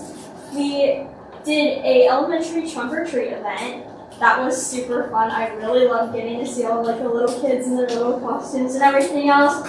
We handed out some things that kind of correlated with Red Ribbon Week and stuff like that. Just a lot of like pencils, bracelets, along with some candy that are just staying out of drugs, stuff like that. We also brought in a speaker around like the fall, or sort of around there. The speaker was Taylor Johnson. He talked about a lot of mental health topics, and honestly, he was a really good presenter. We got a lot of good feedback from him, and I was really excited to have him there. We also started Red Ribbon Week, which we did some like cahoots during lunchtime to get the middle schoolers and the high schoolers involved, and they get to answer questions about like what the outcome is or stuff like that. We had some pledge cards, so we would like write down that you pledge, and if you did that, then you would get a certain prize and whatnot. We did some posters around to like keep them, willing to do this and wanting to be drug free and get alcohol out of the way. We did a red ribbon chain at the elementary, which we had kids do like a little, something they don't want to do, like say no to drugs or like something that they can write down and read together. We did a mental health collab with Royal Valley during the summer basketball games. Our theme was green out for mental health. We took some balloons. We had our cotton candy was green, like we went all out green. And then we And then we just had more kids come out there. The kids even got to have some face paint and some like things like that with all green. Good. So another one of the topics that we covered was seatbelt checks. So at the beginning of the year, we collected data on who had their seatbelts on, who didn't, numbers like that, and sent it off to the Safe Commission that kind of deals with that data. And we have to send that in a couple times a year. And so what we ultimately ended up doing with that is what was coming up, seatbelt checks. So we stop drivers as they're coming into school, and if they have their seatbelts on, they get a piece of candy. And if they don't, then we kind of tell them about why it's important to wear their seatbelts. The other thing we did is everybody knows that finals can get stressful for anybody. So right before our finals week, we're going to have a couple mental health days of like how to keep calm during testing, and we're going to make stress balls for everybody to have just to kind of release some tension during testing. And prom is coming up too. So for our post-prom, we are getting $25 gift cards. And if you sign a pledge to wear your seatbelt after prom, then you're entered into a drawing to get one of those gift cards. Very cool. Great. Thank you. Thank you.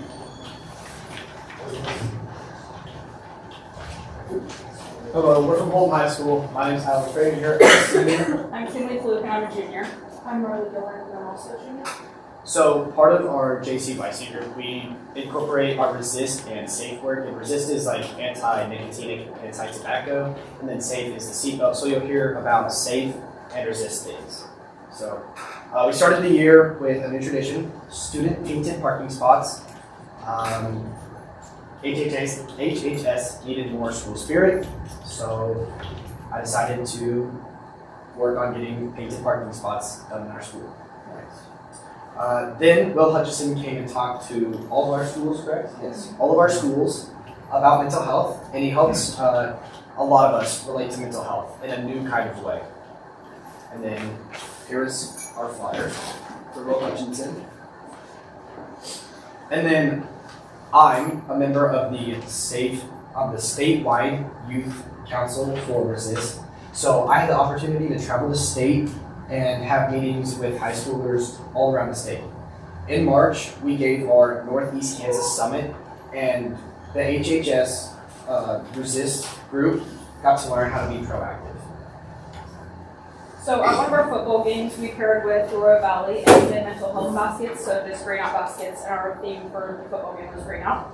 And then we also did bucks for buckles, so we went out and stood on the square, and then we stopped cars, and if they were wearing their seatbelt, we gave them $1. We did a New Year's resolution card, so you just wrote on there how you were going to be safer in the new year and not do drugs, things like that, and driving. And then we did a poster that said why we don't do nicotine, and then we had like little cutouts of cans, and they put why they didn't do nicotine on there and their reason, and we put it on the poster. And then we also did posts in the wintertime about like safe driving, so these were like on our social media posts, and they had deers on them. So we did them like deer memes, like one of them I think said, "Don't be a weirdo, don't twerk." So like they all were like deer memes, and we did that in the winter. Okay, we did Red Ribbon Week also, and we had a theme for each day, and then we had facts around the school about drugs and why you shouldn't do them. We did a Halloween selfie challenge, and so in your Halloween costume, put your seatbelt on, you took a picture and sent it in. We did sticker shock, which is where we went around the different stores and put stickers on alcohol on why you shouldn't do it as a teenager. And then we also did pledge cards that students signed to not drink and drive. And then these were our 2 flyers, so the selfie challenge and Red Ribbon. Thank you. Thank you. Hello, we are here representing Royal Valley High School. My name is Maggie Davis, and I'm a senior. I'm Lauren Cavanis, I'm a junior. And before we get started, we have a packet full of pictures of all of the things that we have done throughout the year that you guys can look at. So starting off, one of the activities we did was the countywide meeting with the other 2 school students, and we discussed activities that we would like to do throughout the year, such as Red Ribbon Week, Baby Awareness Week, all of that stuff. And that was really nice because we were able to collaborate with the other students from other schools and get to hear their ideas. So one thing we did was Red Ribbon Week, and Red Ribbon Week is all about promoting making healthy decisions. So one thing we did was we visited our elementary students during their library time, and we read them books about kindness. It was actually during Thanksgiving time, so we did a gratitude activity where they had to like draw you had a gratitude jar and you had to like draw things you're grateful for. That was super sweet. And then another thing we did was we went to the middle school during their lunchtime, and we had all these pieces of paper where you had to write a positive message, and then we would staple them together into a big chain, so like a positive message chain. And then we also had Officer Calvert come into the high school during one of our seminar times during the week, and just had a conversation about making positive choices. We also had Traffic Safety Week to encourage other students to buckle up and not text and drive. My favorite was Think Fast. We have an interactive speaker phone at our VHS, and it was not just your normal assembly. We all got to interact, and it was like kind of like a questionnaire with the whole school, and it really got people really excited.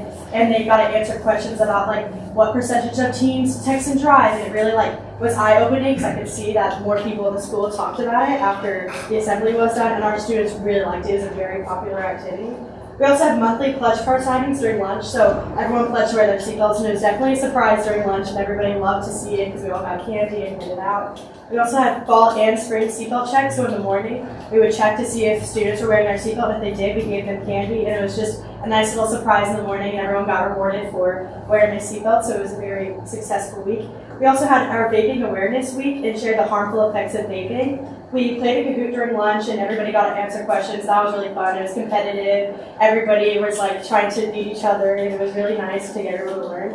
We hid Easter eggs with vaping statistics. So it was during Easter during this time, and everyone got like an Easter egg full of candy and a little vaping stat about vaping.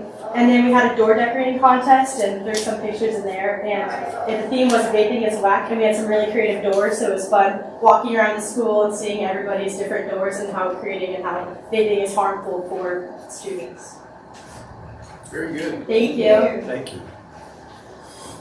So as you can see, one of the cool things about the JCC TCC is that we get the opportunity to have all three schools kind of working together for the same mission, which is not something you get to see all the time. But we do appreciate the commission's support. Last year you gave us $15,000 for the work that they're doing to help pay for some of the adults, but a lot of that funding goes to the kids, and so they can have prizes to give out to encourage people not to drink and drive and use vaping, things like that. So again, we would just ask that as you're building your budget for the 26-27 school year, that you would consider us and continue to support our program. In the same amount? Same amount would be perfect for us. Yeah. I have a question for you guys. By show of hands, what do you think is worse among teens, texting and driving or drinking and driving? I think more commonly is texting and driving, but I think what's killing more teens is drinking and driving.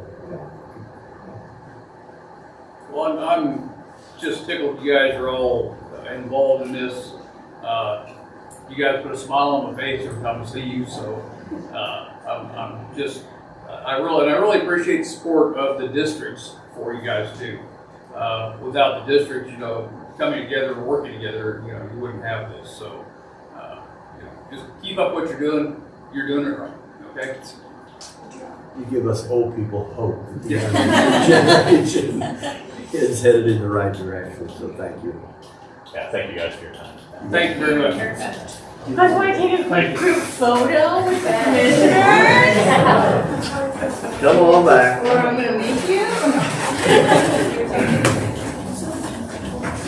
You can come in behind and all around and we'll keep together. We'll keep together here.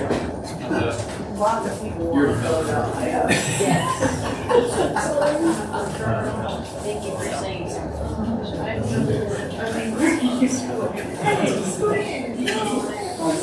You want to pose for a photo?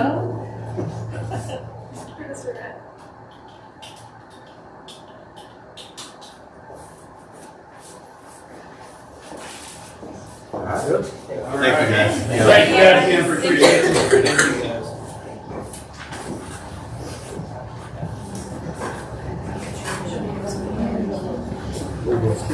Please stay. We saw your application.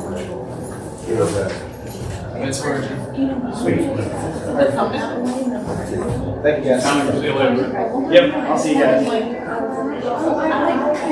I mean, You know, just the speed off with her. You definitely don't want all three. What's that?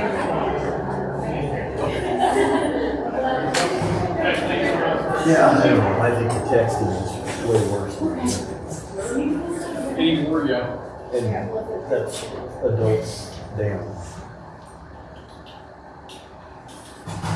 Oh no, my husband gets in the car and he's like, oh, I forgot to call. And I'm like, put your phone down.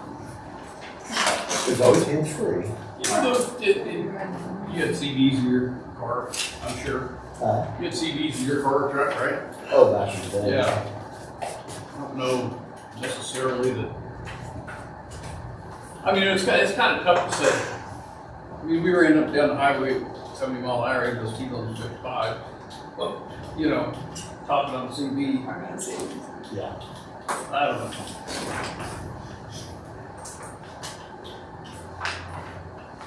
I do believe that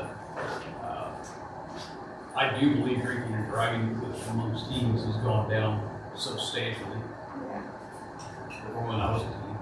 I mean, it's when you're texting. Yeah. Like, Well, that's because, you know, when you're talking on the CD, you're looking down the road, you're talking, whereas texting, you're, you know, looking down the phone, so. Yeah, that's where you get into the bad.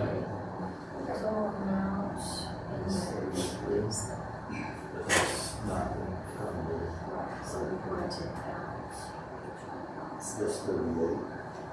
Because, right, but we anticipate, This is your car cash. we anticipate this is what's going to be. Right, this is what we budgeted. That's what we have.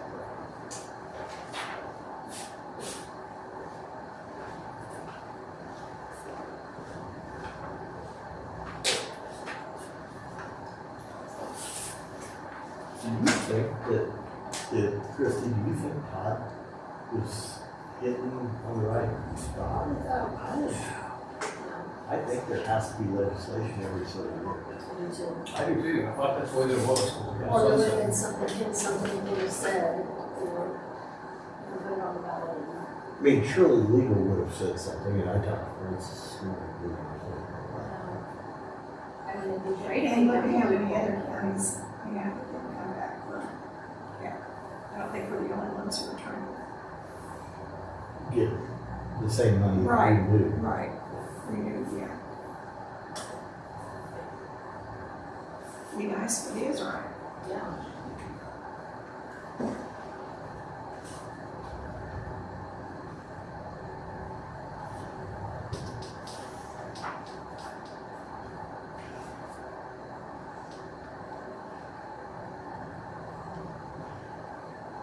Is vaping a big thing around kids now? Yes.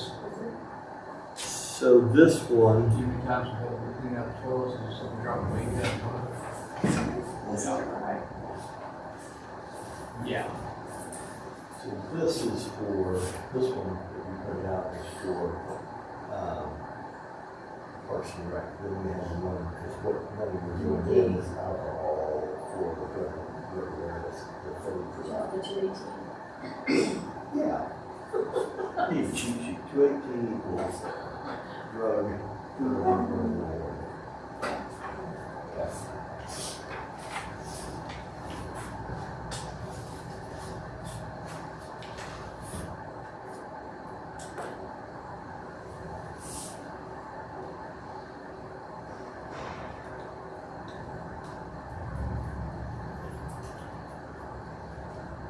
But if they're vaping, they have to give age to buy that something, right? Should be. Sure. I mean, Nobody's no, buying it. that's what. Sure. Okay. We'll go with that. Hey. What's up, buddy? Oh, man, 3 times, one day.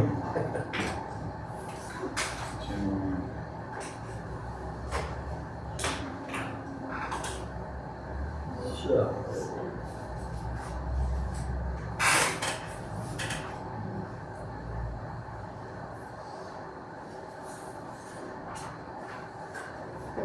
Good with this?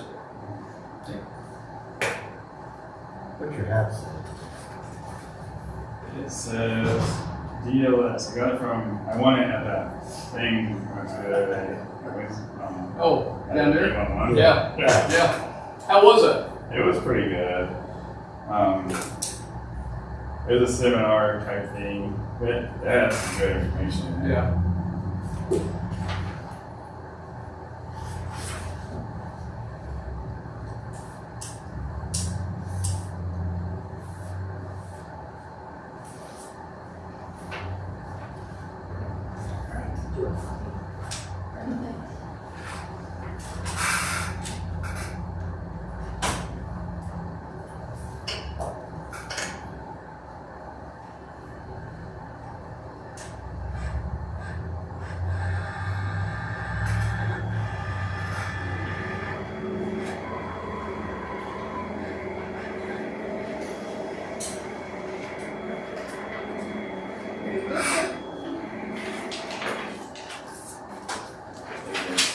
All right, thanks, sir.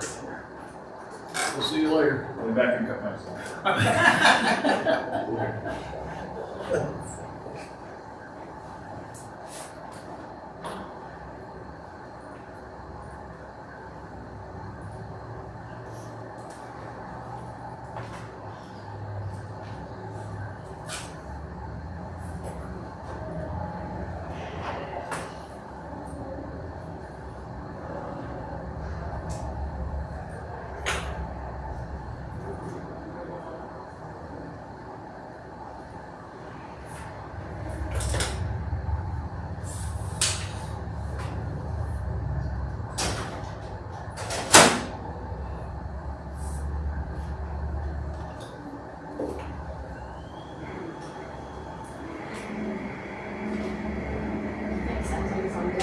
I know, I was gonna say it.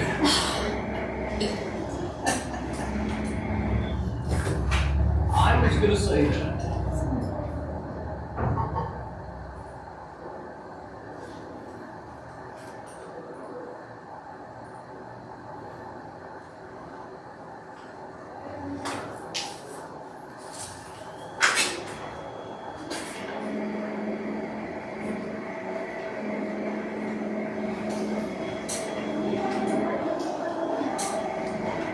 You got any oil?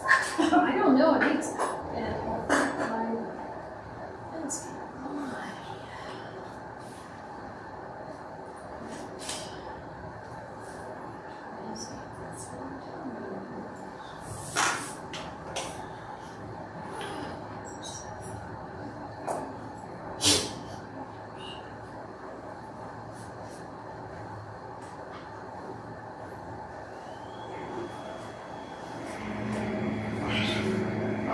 How are you? How are you doing? Good.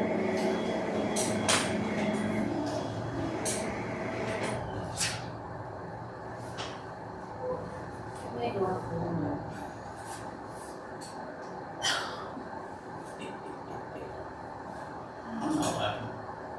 Yeah, really, yeah.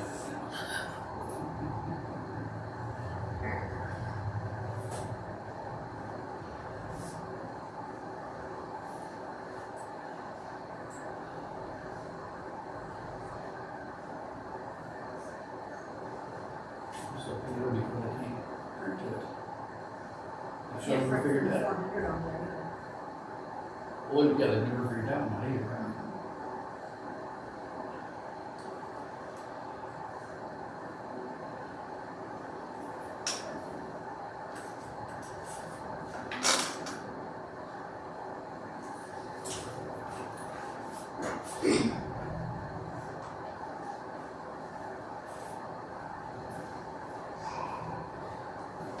Just get you enough, I can get it to go.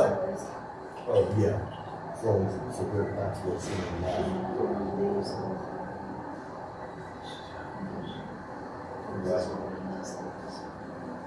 That's what we anticipate to come out of that.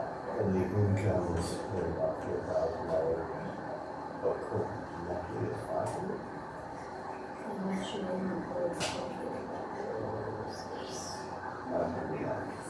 It's kind of income. Oh, income.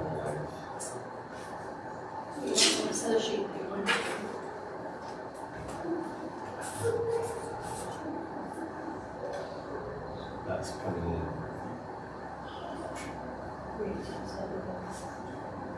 For courts, so,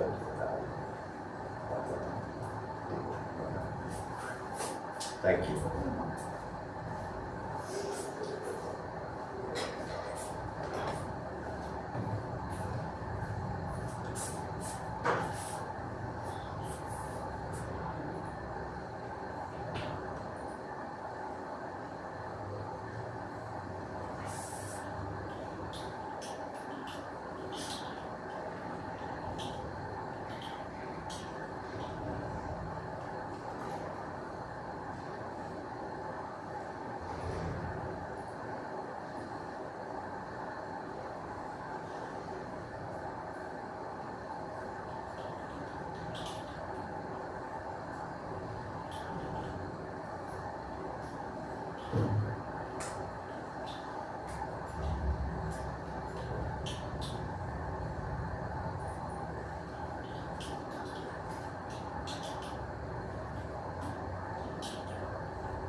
Kirby, how you doing? Come on up. All right. Doing very well. Thank you for the time, guys, ladies. Good to see everybody again. I'm here for our annual report since we received appropriations from you guys for being part of our environmental coalition. Just a yearly brief update on what we've been working on for the last year. So just to start off there at the top, we permitted 54 new wastewater systems, or we had permit applications for 54 new wastewater systems in 2025. Some of those are for new homes, new systems. Some of them are for existing homes, upgraded systems.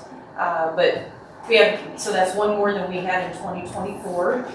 We completed 52 wastewater systems. Now, not all of those were permitted in 2025. Some of those are from prior years that we're, catching up on getting permitted.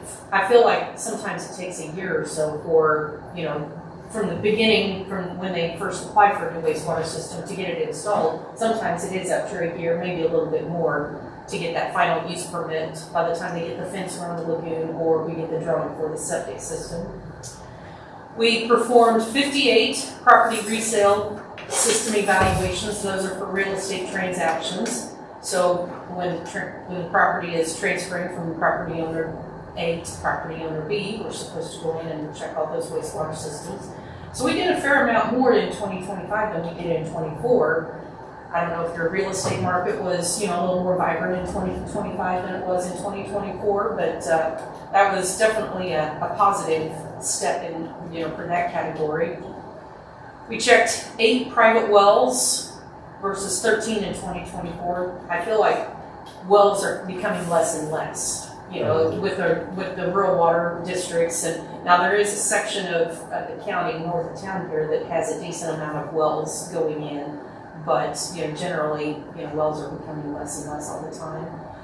We did 16 consultations and versus 7 in 2024. And what that means is, if a property owner is, there's a number of reasons we do consultations, but let's say you have a piece of ground that you're wanting to build on, but you're not 100% sure that they can build on and put a wastewater system on. So they'll have us come on and double check, just kind of help them plan out where to put the house.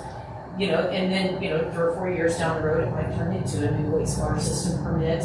Or if they're living in a house that currently has a wastewater system on it and they need to get a building permit for they're wanting to add on to the house, add a bedroom or a bathroom or, something, through the building permit process, through your zoning regulations, we go in and check that wastewater system and make sure that it's sized appropriately for that addition that they're wanting to make. So we did a fair amount of those consultations in 2025.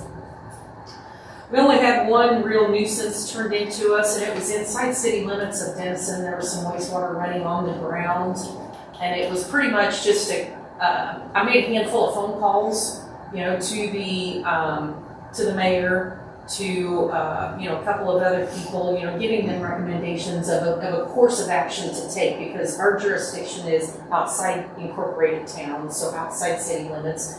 And so if necessary, we step into city limits if we need to. But a lot of times in cases like this, I can kind of get them hooked up to the right person to take care of their own inside, and always offer our services. If these avenues don't work out for you, reach back out to me and I will, we'll take appropriate action. So this was actual brown water, not gray water? Yes. Okay. There was actually, don't quote me on this, but I believe there was a break in the line or a crack, tree roots. It was running out onto the grounds between the house and the city main. And so they were having a hard time getting the property owner to get this issue fixed up. And so, after talking to the mayor and recommending, contact the city lawyer and, take that course of action, I never heard back from them, so I would assume they got the issue resolved within their city limits through those recommendations. It wasn't necessary for us to go back on the site and, move forward with our process. And so we always, we're always licensing current wastewater system installers and, bringing on new installers that are interested in installing wastewater systems. The companies that pull the wastewater, pump them out of septic tanks, haul them to Topeka, whatever is appropriate for them. We license those guys. And then always answering phone inquiries regarding wastewater issues, well questions, any environmental things any questions that come up, we're willing to answer and get people in touch with the right people. We've got a website, we've got a Facebook page, recently revamped our website and working on, just updating all of that information to get our patrons in touch with the appropriate information that's pertinent to whatever they're looking for or whatever they're needing information for. So, and these numbers that you're quoting us are just in Jackson County? Correct. Okay. Yes, they are specific to Jackson County. Where do the wastewater haulers, where do they dump at? Well, most of them take them to Topeka. Honeydew has an agreement with the city of Holton to take it here to the city, so that's where Honeydew takes theirs. But most of them, we license all the way up in Donovan County, Atchison County. Most of the ones here in the South region go to Topeka. There's a couple in Atchison, and the ones in Donovan County go across into St. Joe. And they have to get a signed agreement with that wastewater treatment facility to allow them. They dump at that facility. Yes, they have an agreement with them, and it's out on path or somewhere. No. Well, and that's an option. Let me back up. Land applying, legal land applying is an option. Like there's a couple of guys in Atchison County that own, acreage, and they have gone through the process with us to get their land approved to be able to land apply this wastewater on their properties. They can't do it in the wintertime if the ground is frozen. They can only apply so much yearly. This one guy in particular takes an acre at a time. He has an acre blocked off. He will apply his 25,000 gallons a year in that acre. Then he'll pull up the fence and move to the next acre over, and he'll apply on that one while that one sits and rejuvenates itself, if you will. What's that? Percolates. Pretty much, yeah. Over, for however long it takes. He actually has 2 properties that he land applies on. One of which he's currently applying on, but he's starting to run out of room, so he's got another acreage that he wants me to come look at, so he can, when that one is full, he can move to this other acreage and land apply. There's a guy that we license that land applies down in Douglas County, but he goes through their regulations and gets licensed for the land application part in Douglas County. We license them to haul the wastewater in our counties, but the land application is not in our county, so he goes to Douglas. Mm-hmm. So, good questions though. Any other questions? Nothing I can think of. We have received half of your appropriation for 2025. You guys always split it into 2 payments, which is not a problem. I appreciate you sending that. We did send letters to get on your 2027 appropriate your county budget, and so when you guys are in the, I assume you received that, good deal. So whenever you guys are in your budget talks, that will be, part of it. We haven't changed our $10,000 since the beginning in 2003. We have talked in the last couple of years about, potentially bumping it up a little bit, because all of our costs are going up, and so our margins are, not that we've ever operated on a very big margin, but our margins are definitely shrinking as we speak. Mark, you said that they were going to talk about doing something. No, that just kind of, we're talking, Atchison County and us are talking with a couple others, just trying to figure out if this is the way to go, or if we're going to do something else, or how we're going to work. So that's just kind of where it's at right now. And we did, since I'm on board, we did raise the fees and everything here last year? 2024. 2024, okay. Yes. Yeah, 2 years ago. Yeah. Okay. Yeah, so we did do a fee raise. Our fee-based services, our permit applications, our new well permits, our well screens, all of those fee-based, where an individual property owner is requiring that particular service. We raised those costs just a little bit past that on, so we didn't have to pass on a county appropriation increase. So, you know, we can always, you know, I hate to keep bumping that up too much. Sure. You know, because it does become a burden on the property owners as well. So Well, we're trying to keep it as fair as possible. Yeah, my question was, what would it look like if you were a fee-only company and didn't have any appropriations? What would you have to increase those fees to in order to be sustained? I mean, and be a fee-only company and not have appropriations? I'm not sure. It would probably get pretty expensive for those property owners, you know, when they get their wastewater checked on their property resale transaction, you know, when they're building a house, you know, that permit fee is gonna have to substantially go up.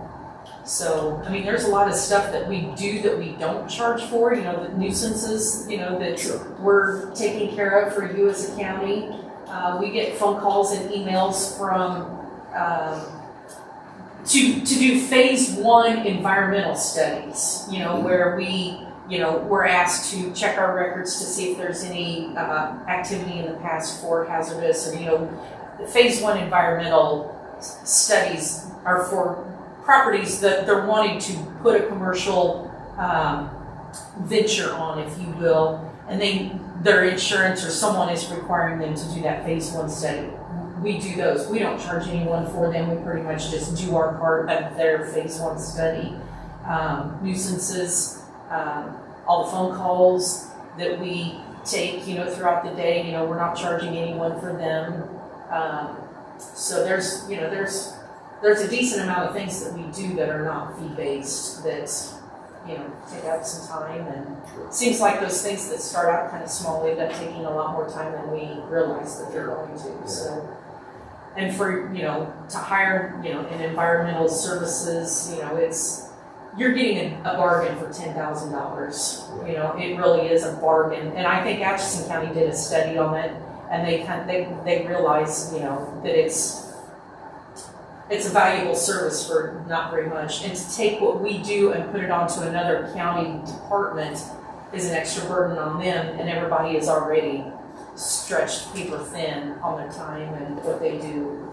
So we're willing to do our part, and, you know, hopefully you guys are going to stay in our coalition, and, you know, we love working with you guys. I think it's a good relationship, and you know, as always, phone line's open, my line is open, you know, give us a call if you have issues, or if you hear, you know, I try to encourage our road and bridge guys to contact us too, you know, if they're running across, you know, working out at XYZ property and they've got wastewater running in the ditch, then, you know, we always encourage that department to contact us so we can, you know, get that process started, to get that fixed up, so.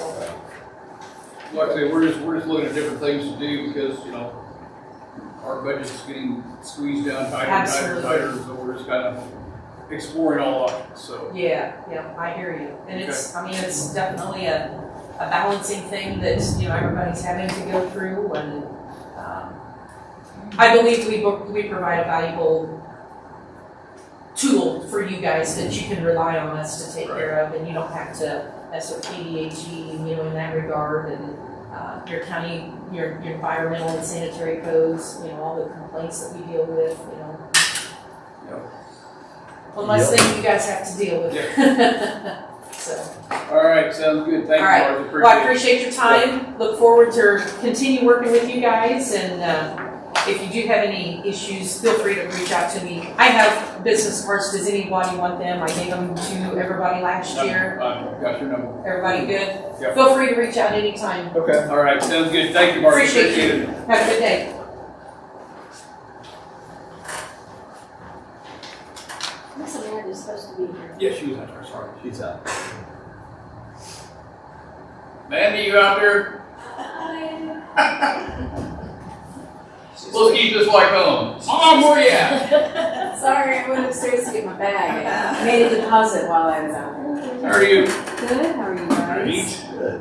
Great. I just wanted to talk to you about parking lot. I got some bids on the parking lot to resurface. I've only got 2 back right now still, but I kind of like the one that I got from Edgeline, but they want to do 2 layers of it because it's in such poor shape. So anyway, I just kind of want to touch base with you guys and let you know I'm looking at that. In the back alley is concrete, and they won't do it because it's concrete. I can't do asphalt over it, so I have to get concrete because it won't adhere, which is the problem that we have. It's been passed. How thick are they talking about putting it down though? Back here. Overall Over parking lot, because your whole parking lot's concrete, isn't it? asphalt. Parking lot's asphalt. The back alley behind our building is concrete. Concrete.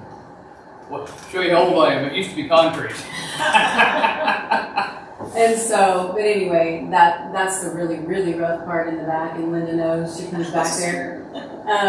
But it's where the city meets the county, where our alley meets county, and it's really, really rough right there, and big potholes, and it's been that way for a long time.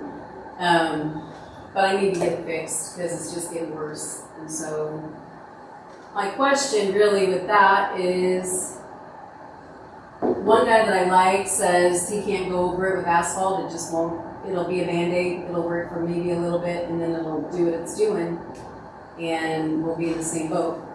And he suggests that we either get a concrete person in there and do it, or yank it all out and go over it with asphalt. Interesting, because That doesn't make any sense. 75 highway was built out of concrete. Yep. And now it's got 6 inches of asphalt. They ground it and put asphalt on top. That's what I'm getting at, why they say They it didn't even grind it. So one guy said, 75 highway, they just tack weld and like asphalt. okay. Also, that's where all our water comes pouring through, and maybe that was a factor. Our drainage goes right there, and that's probably why it's all rough. It's always been rough for that reason, one in particular. Because if you tear it up, take the concrete out, you took your base away, so you're just putting asphalt straight onto dirt, which is not going to be sufficient in my opinion. From any asphalt I've ever done, we've either done it right over asphalt or did it straight over concrete. So I didn't know there would be a problem with it. that makes no sense to me. Now, if they're talking about just putting a skim coat over there, an inch, 2 inch, yeah, that's probably going to be an issue. It's going to need to be built up, a little bit. And if your water's running there, I would think you'd want to flow away from the building anyway, to build it up and set their screen. So it's, what It is kind of at a slant, and it's got a little dip where the water was supposed to channel. Yeah, down through that. But that's where it got really bad because that's where the gravel met the concrete, and then it was starting to break up, I guess. It's horrible. It's horrible. You need to drive down through there.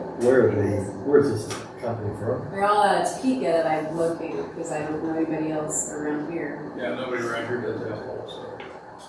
So I haven't got any contact with concrete people, but one guy said he could put, what do you call it, millings? Asphalt millings. Asphalt millings, and he could tape it down real good, and they would be good for a time, but.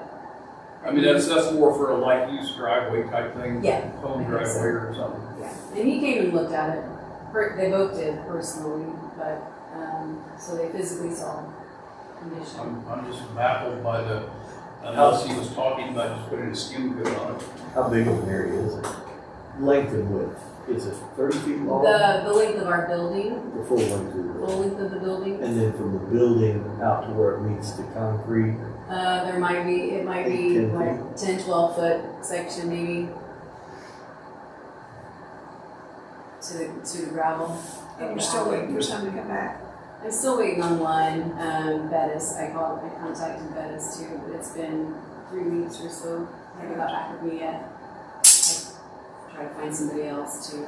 But I was trying to get the 3 bids before I came to talk to you. So, anyway. Well, we know somebody at Bettis. We know a few people at Bettis. I wonder if... Good, in a good way or bad way? Just depends. Maybe that's why. I don't know. Well, I wonder if having Matt run in and just throw set eyes on it from Road and Bridge and go, I don't know how much experience Matt has with asphalt. I don't know. And initially, when we did that addition back there, they were going to come over and try to do some something magic on it, and it didn't happen, so if they have the time, I don't know.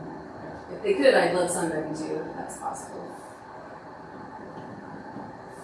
What's the name of the company out of Lehigh County that was in dust control company? What they do? Oh, City Green. They do something else. They text ring with those. Trying to think. Now you're taxing my brain. Really, all you need is to fill the holes with something, patch, and then put a screw through it. So, I don't know.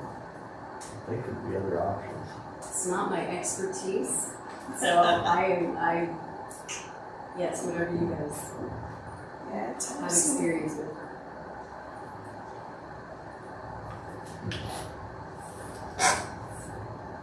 Yeah, that's a tough one. I got to drive down there and take a look at that. Says that was what they're saying. When we do come in from the south, that's where my people come in. Yeah. I just like I said, I just can't see. I wonder if people at different times I say, Amanda, when are you going to get this thing fixed back here? Does the Amanda says, when are you going to give me some money to do it, right? Now's not a great time, I get that. Does the city of Holton have any asphalt projects planned this? They've already put some down. They're patching right now. Wonder if having a conversation with the city of Holton said, hey, can we work with you? I mean, because they have people that do that. Yeah, I mean, within the city. Yeah, they have their own did paper. some of it, one of the entrances off the street in the middle school, so. They do their own thing. Yeah.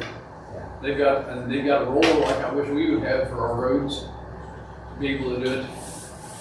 You know, I mean, who's Greg Danke.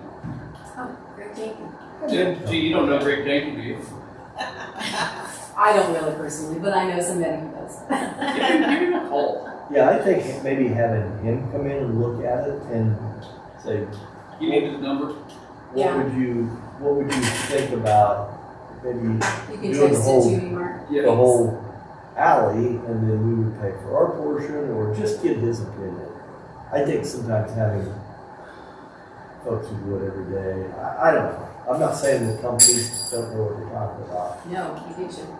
but it And just seems honestly, awful odd. that would be great back there, just because of all of it just washes away. They're constantly coming in with gravel to try to help me smooth it Okay, out. so next question, Uh-huh. you have a bid on the front. Yeah, What is it? that one was, I got two. The guy with the double was 16. And he has, I really liked him. He had a really good explanation for the reasoning he had, 16660. Okay.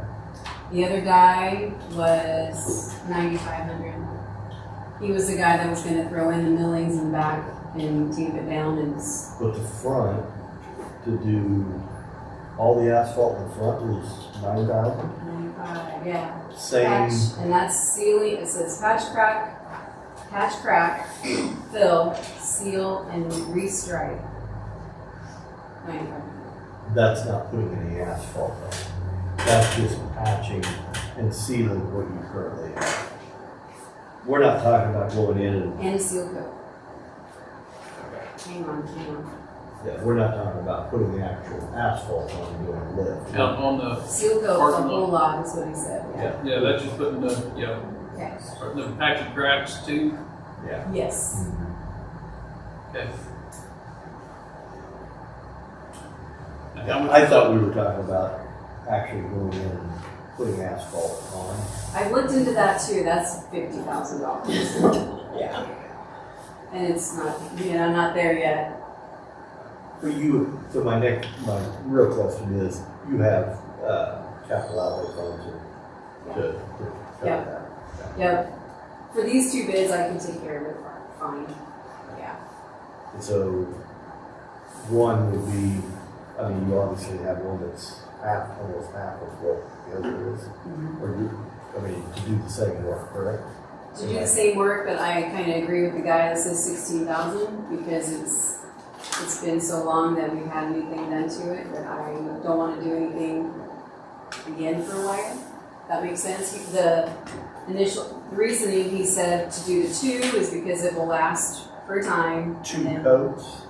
What do you mean two? 2 coats. Two Yeah. coats of seal coat? Yeah, Okay. 2 coats seal coat. So the guy who bid 9,000 Yeah, is only doing one. right. This guy's doing two, 2. but it's almost double. Yes. A little less than double, it'd be 16. No less than what we have. You want to look at it, please? Yeah. And so what would the other guy do if he, I mean, did you ask him to do a double coat? No, because he gave me the bid first, and he just did the. I don't know what I'm talking about. So That way maybe you're apples to apples. So if this guy says, just have him say, I would call him back and say, I want to know if we do 2 coats of seal coat. Okay. Or you can ask this guy 1 coat of seal coat. Mhm. So that you're comparing, Apples to apples. yeah, it's hard to I determine. feel like he did give me a single 2. 979 So for the it first is, seal coat, 3,500 for the second. So you just got a little bit off on doing a second coat. Yeah.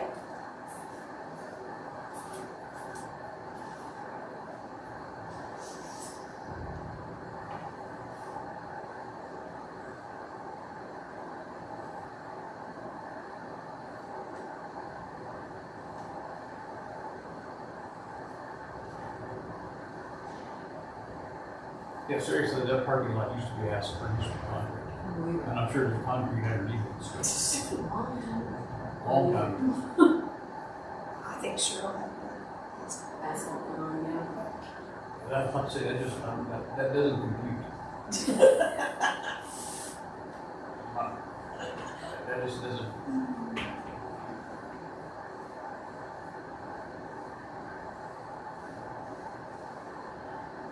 Put tactical down on it, put it down, roll it, there you go. Like I say, if he's talking about just putting the skim coat of asphalt under, yeah, it's not gonna hold.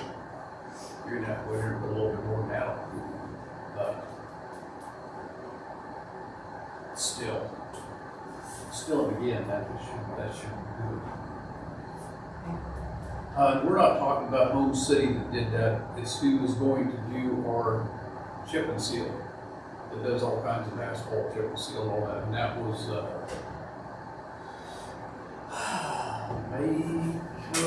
Mary Code? Oh, yeah. I've had them bid before. Okay. I can give them a call. I can't, I think that's who it was. That sounds right, sort of, yeah. Yeah, Mary Co. That's a company.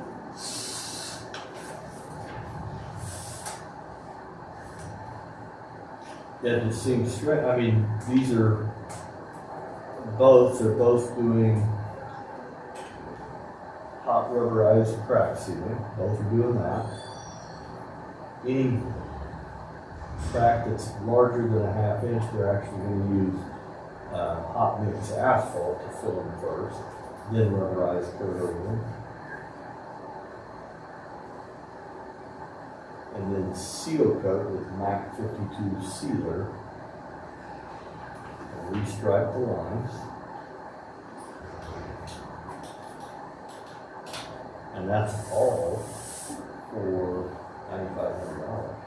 I would ask these guys to do 2 coats of the seal coat. What would they charge? Right. I mean, I don't know, it just seems like. I can get with him today. And do they have reference? Google reviews is what I looked at. I don't have any. I would just ask them where they're at, people. Yeah. Ask them if you have references, if you'd like to reach out to somebody that works for them. Okay. Be my That thought. makes sense, yeah. I would agree with that. Because, I mean, they're a smaller company, you want to talk to people that say, yeah, I'd have them again, or didn't like the work. Yeah. And I looked at years of service and things like that. And Yeah. before I contacted them. And were both of them on the Google review? Come back good? Yep. Yep. And Bettis actually had less review, like less The stars. Do they have a small, I don't know if that's in their wheelhouse. Maybe not. That might be why he hasn't. It's probably why you haven't heard that one, because typically, but again, the other thing to do is have Greg Tankin come over and look at that back piece if he's willing to do that. I sent you. Yeah, I think he would give you an honest opinion of how to approach it. Alright, so I will get a double or a quote for McNally just to see what he would charge to do a double seal. Get with Greg Tankin. Okay? Cool. Sounds good. Okay. All right. And you'll be back for budget at some point? Alrighty. Gee, okay. Thanks, guys. All right, that's good. Thank you. Yeah.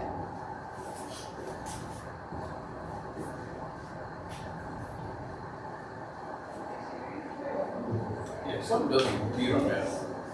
I've never heard that before, unless, like I say, they're talking about just putting a skim coat on it, which if they are, a skim coat, no, that won't hold up. Even though there's not really a lot except down there at the end where people are going to be turning their wheels coming off. Yes. But just driving on it should be okay for a skim, but I like to say, I gotta get a look down there. That's Yeah, and there's like a big ditch pothole right there. Which end, the north end or south end? South end. It's just gotten worse and worse. Well, if you quit driving over it. I know. Oh, what is that? I had her come talk to her, man, these things, and then she'll say, well, part of it's county and part of it's city. Actually, David Gross, AI says you can asphalt right over concrete. That's what I say. It needs to be a 1 to 2 inch. Yes. Over. Not a skim coat. Skim coat ain't gonna do nothing, even 1 inch. I'd be afraid to put 1 inch over there. But if you want to keep the water away from the building, make it 3 up by the building, by the loading dock, and float it down toward the alley to a 2 inch. That just makes sense, doesn't it? Yeah, but like I said, the city does have a roller, I've said for a long time that I don't like the way that we put asphalt down on the patch roads.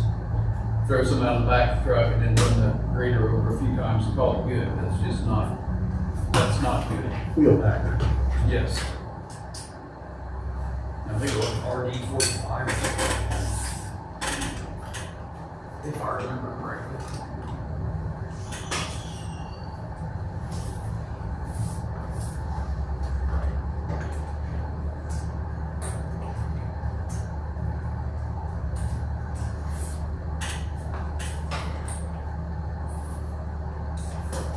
Articulated tandem roller, yeah, it's wider than this, reducing it. If we're not getting the .04 satisfaction on for 27, is everybody open to looking at appropriations and only funding what's mandated by the state?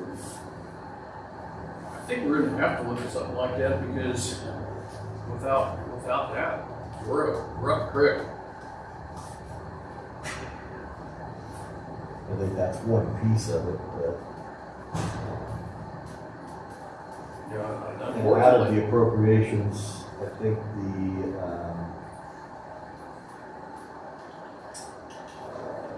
mental health piece is the only one that we have that we're mandated to.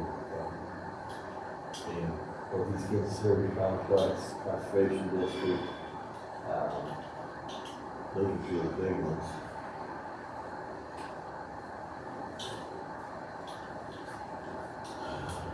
And we have to take a hard look at them. And I think have conversations with their boards as early as possible. Yeah. Like right now. And say, I'm just making you aware this is coming for 27, so that they can prepare.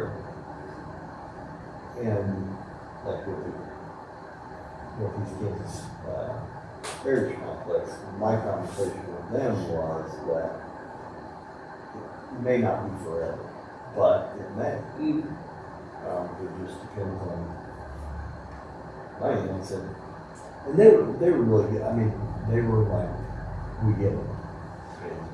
And there are certain things that were mandated to fund and some were not. Yeah. I don't know. I mean, you know, we're gonna sit down and take a hard look at things. I hope Todd comes back to us with good news next Monday. But if he doesn't, we need to look at, you know, out road and bridge, what do we necessarily have to do to get us through the year? You know, we talked about a little bit this morning, mowing is not something we have to do.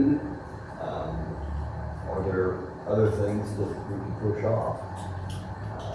On the safety path and those types of things. I think we still have to take a hard look at off-road reduction of force, and not just there.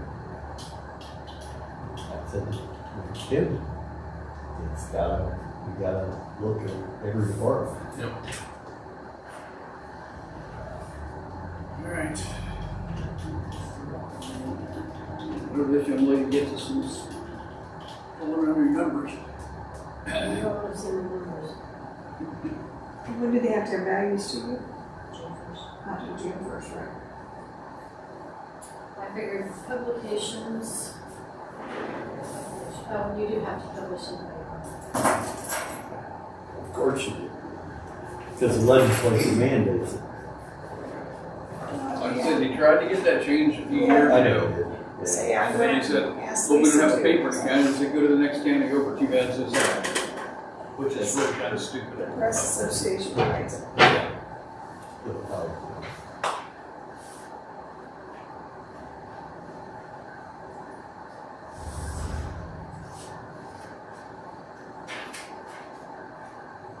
Are you doing chip and seal this year? We are. We're doing the sealing, we're not doing actual chip and seal. Yeah, that's what, 158,000 more. Well, you're gonna lose funding for watercraft and recreational vehicles. That'll go away this year. What does? Somebody's in their great brilliance got the legislature to vote that in. And if postage goes up, we're gonna have to look at that because we still have the paintings that we have to do. I heard it could go up to $1 by the end of the year. That's kind of what I budgeted. So is there any kind of permit you can get that makes it that cheaper? Well, we get like 6 cents off. Okay, we already do, okay.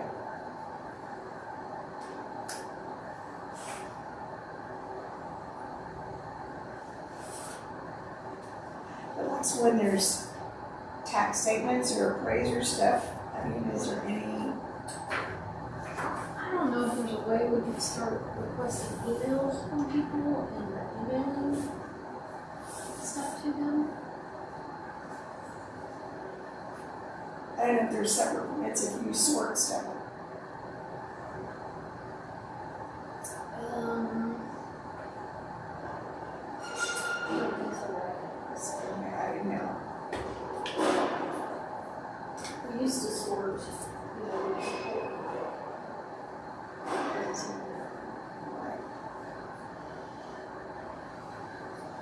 All righty.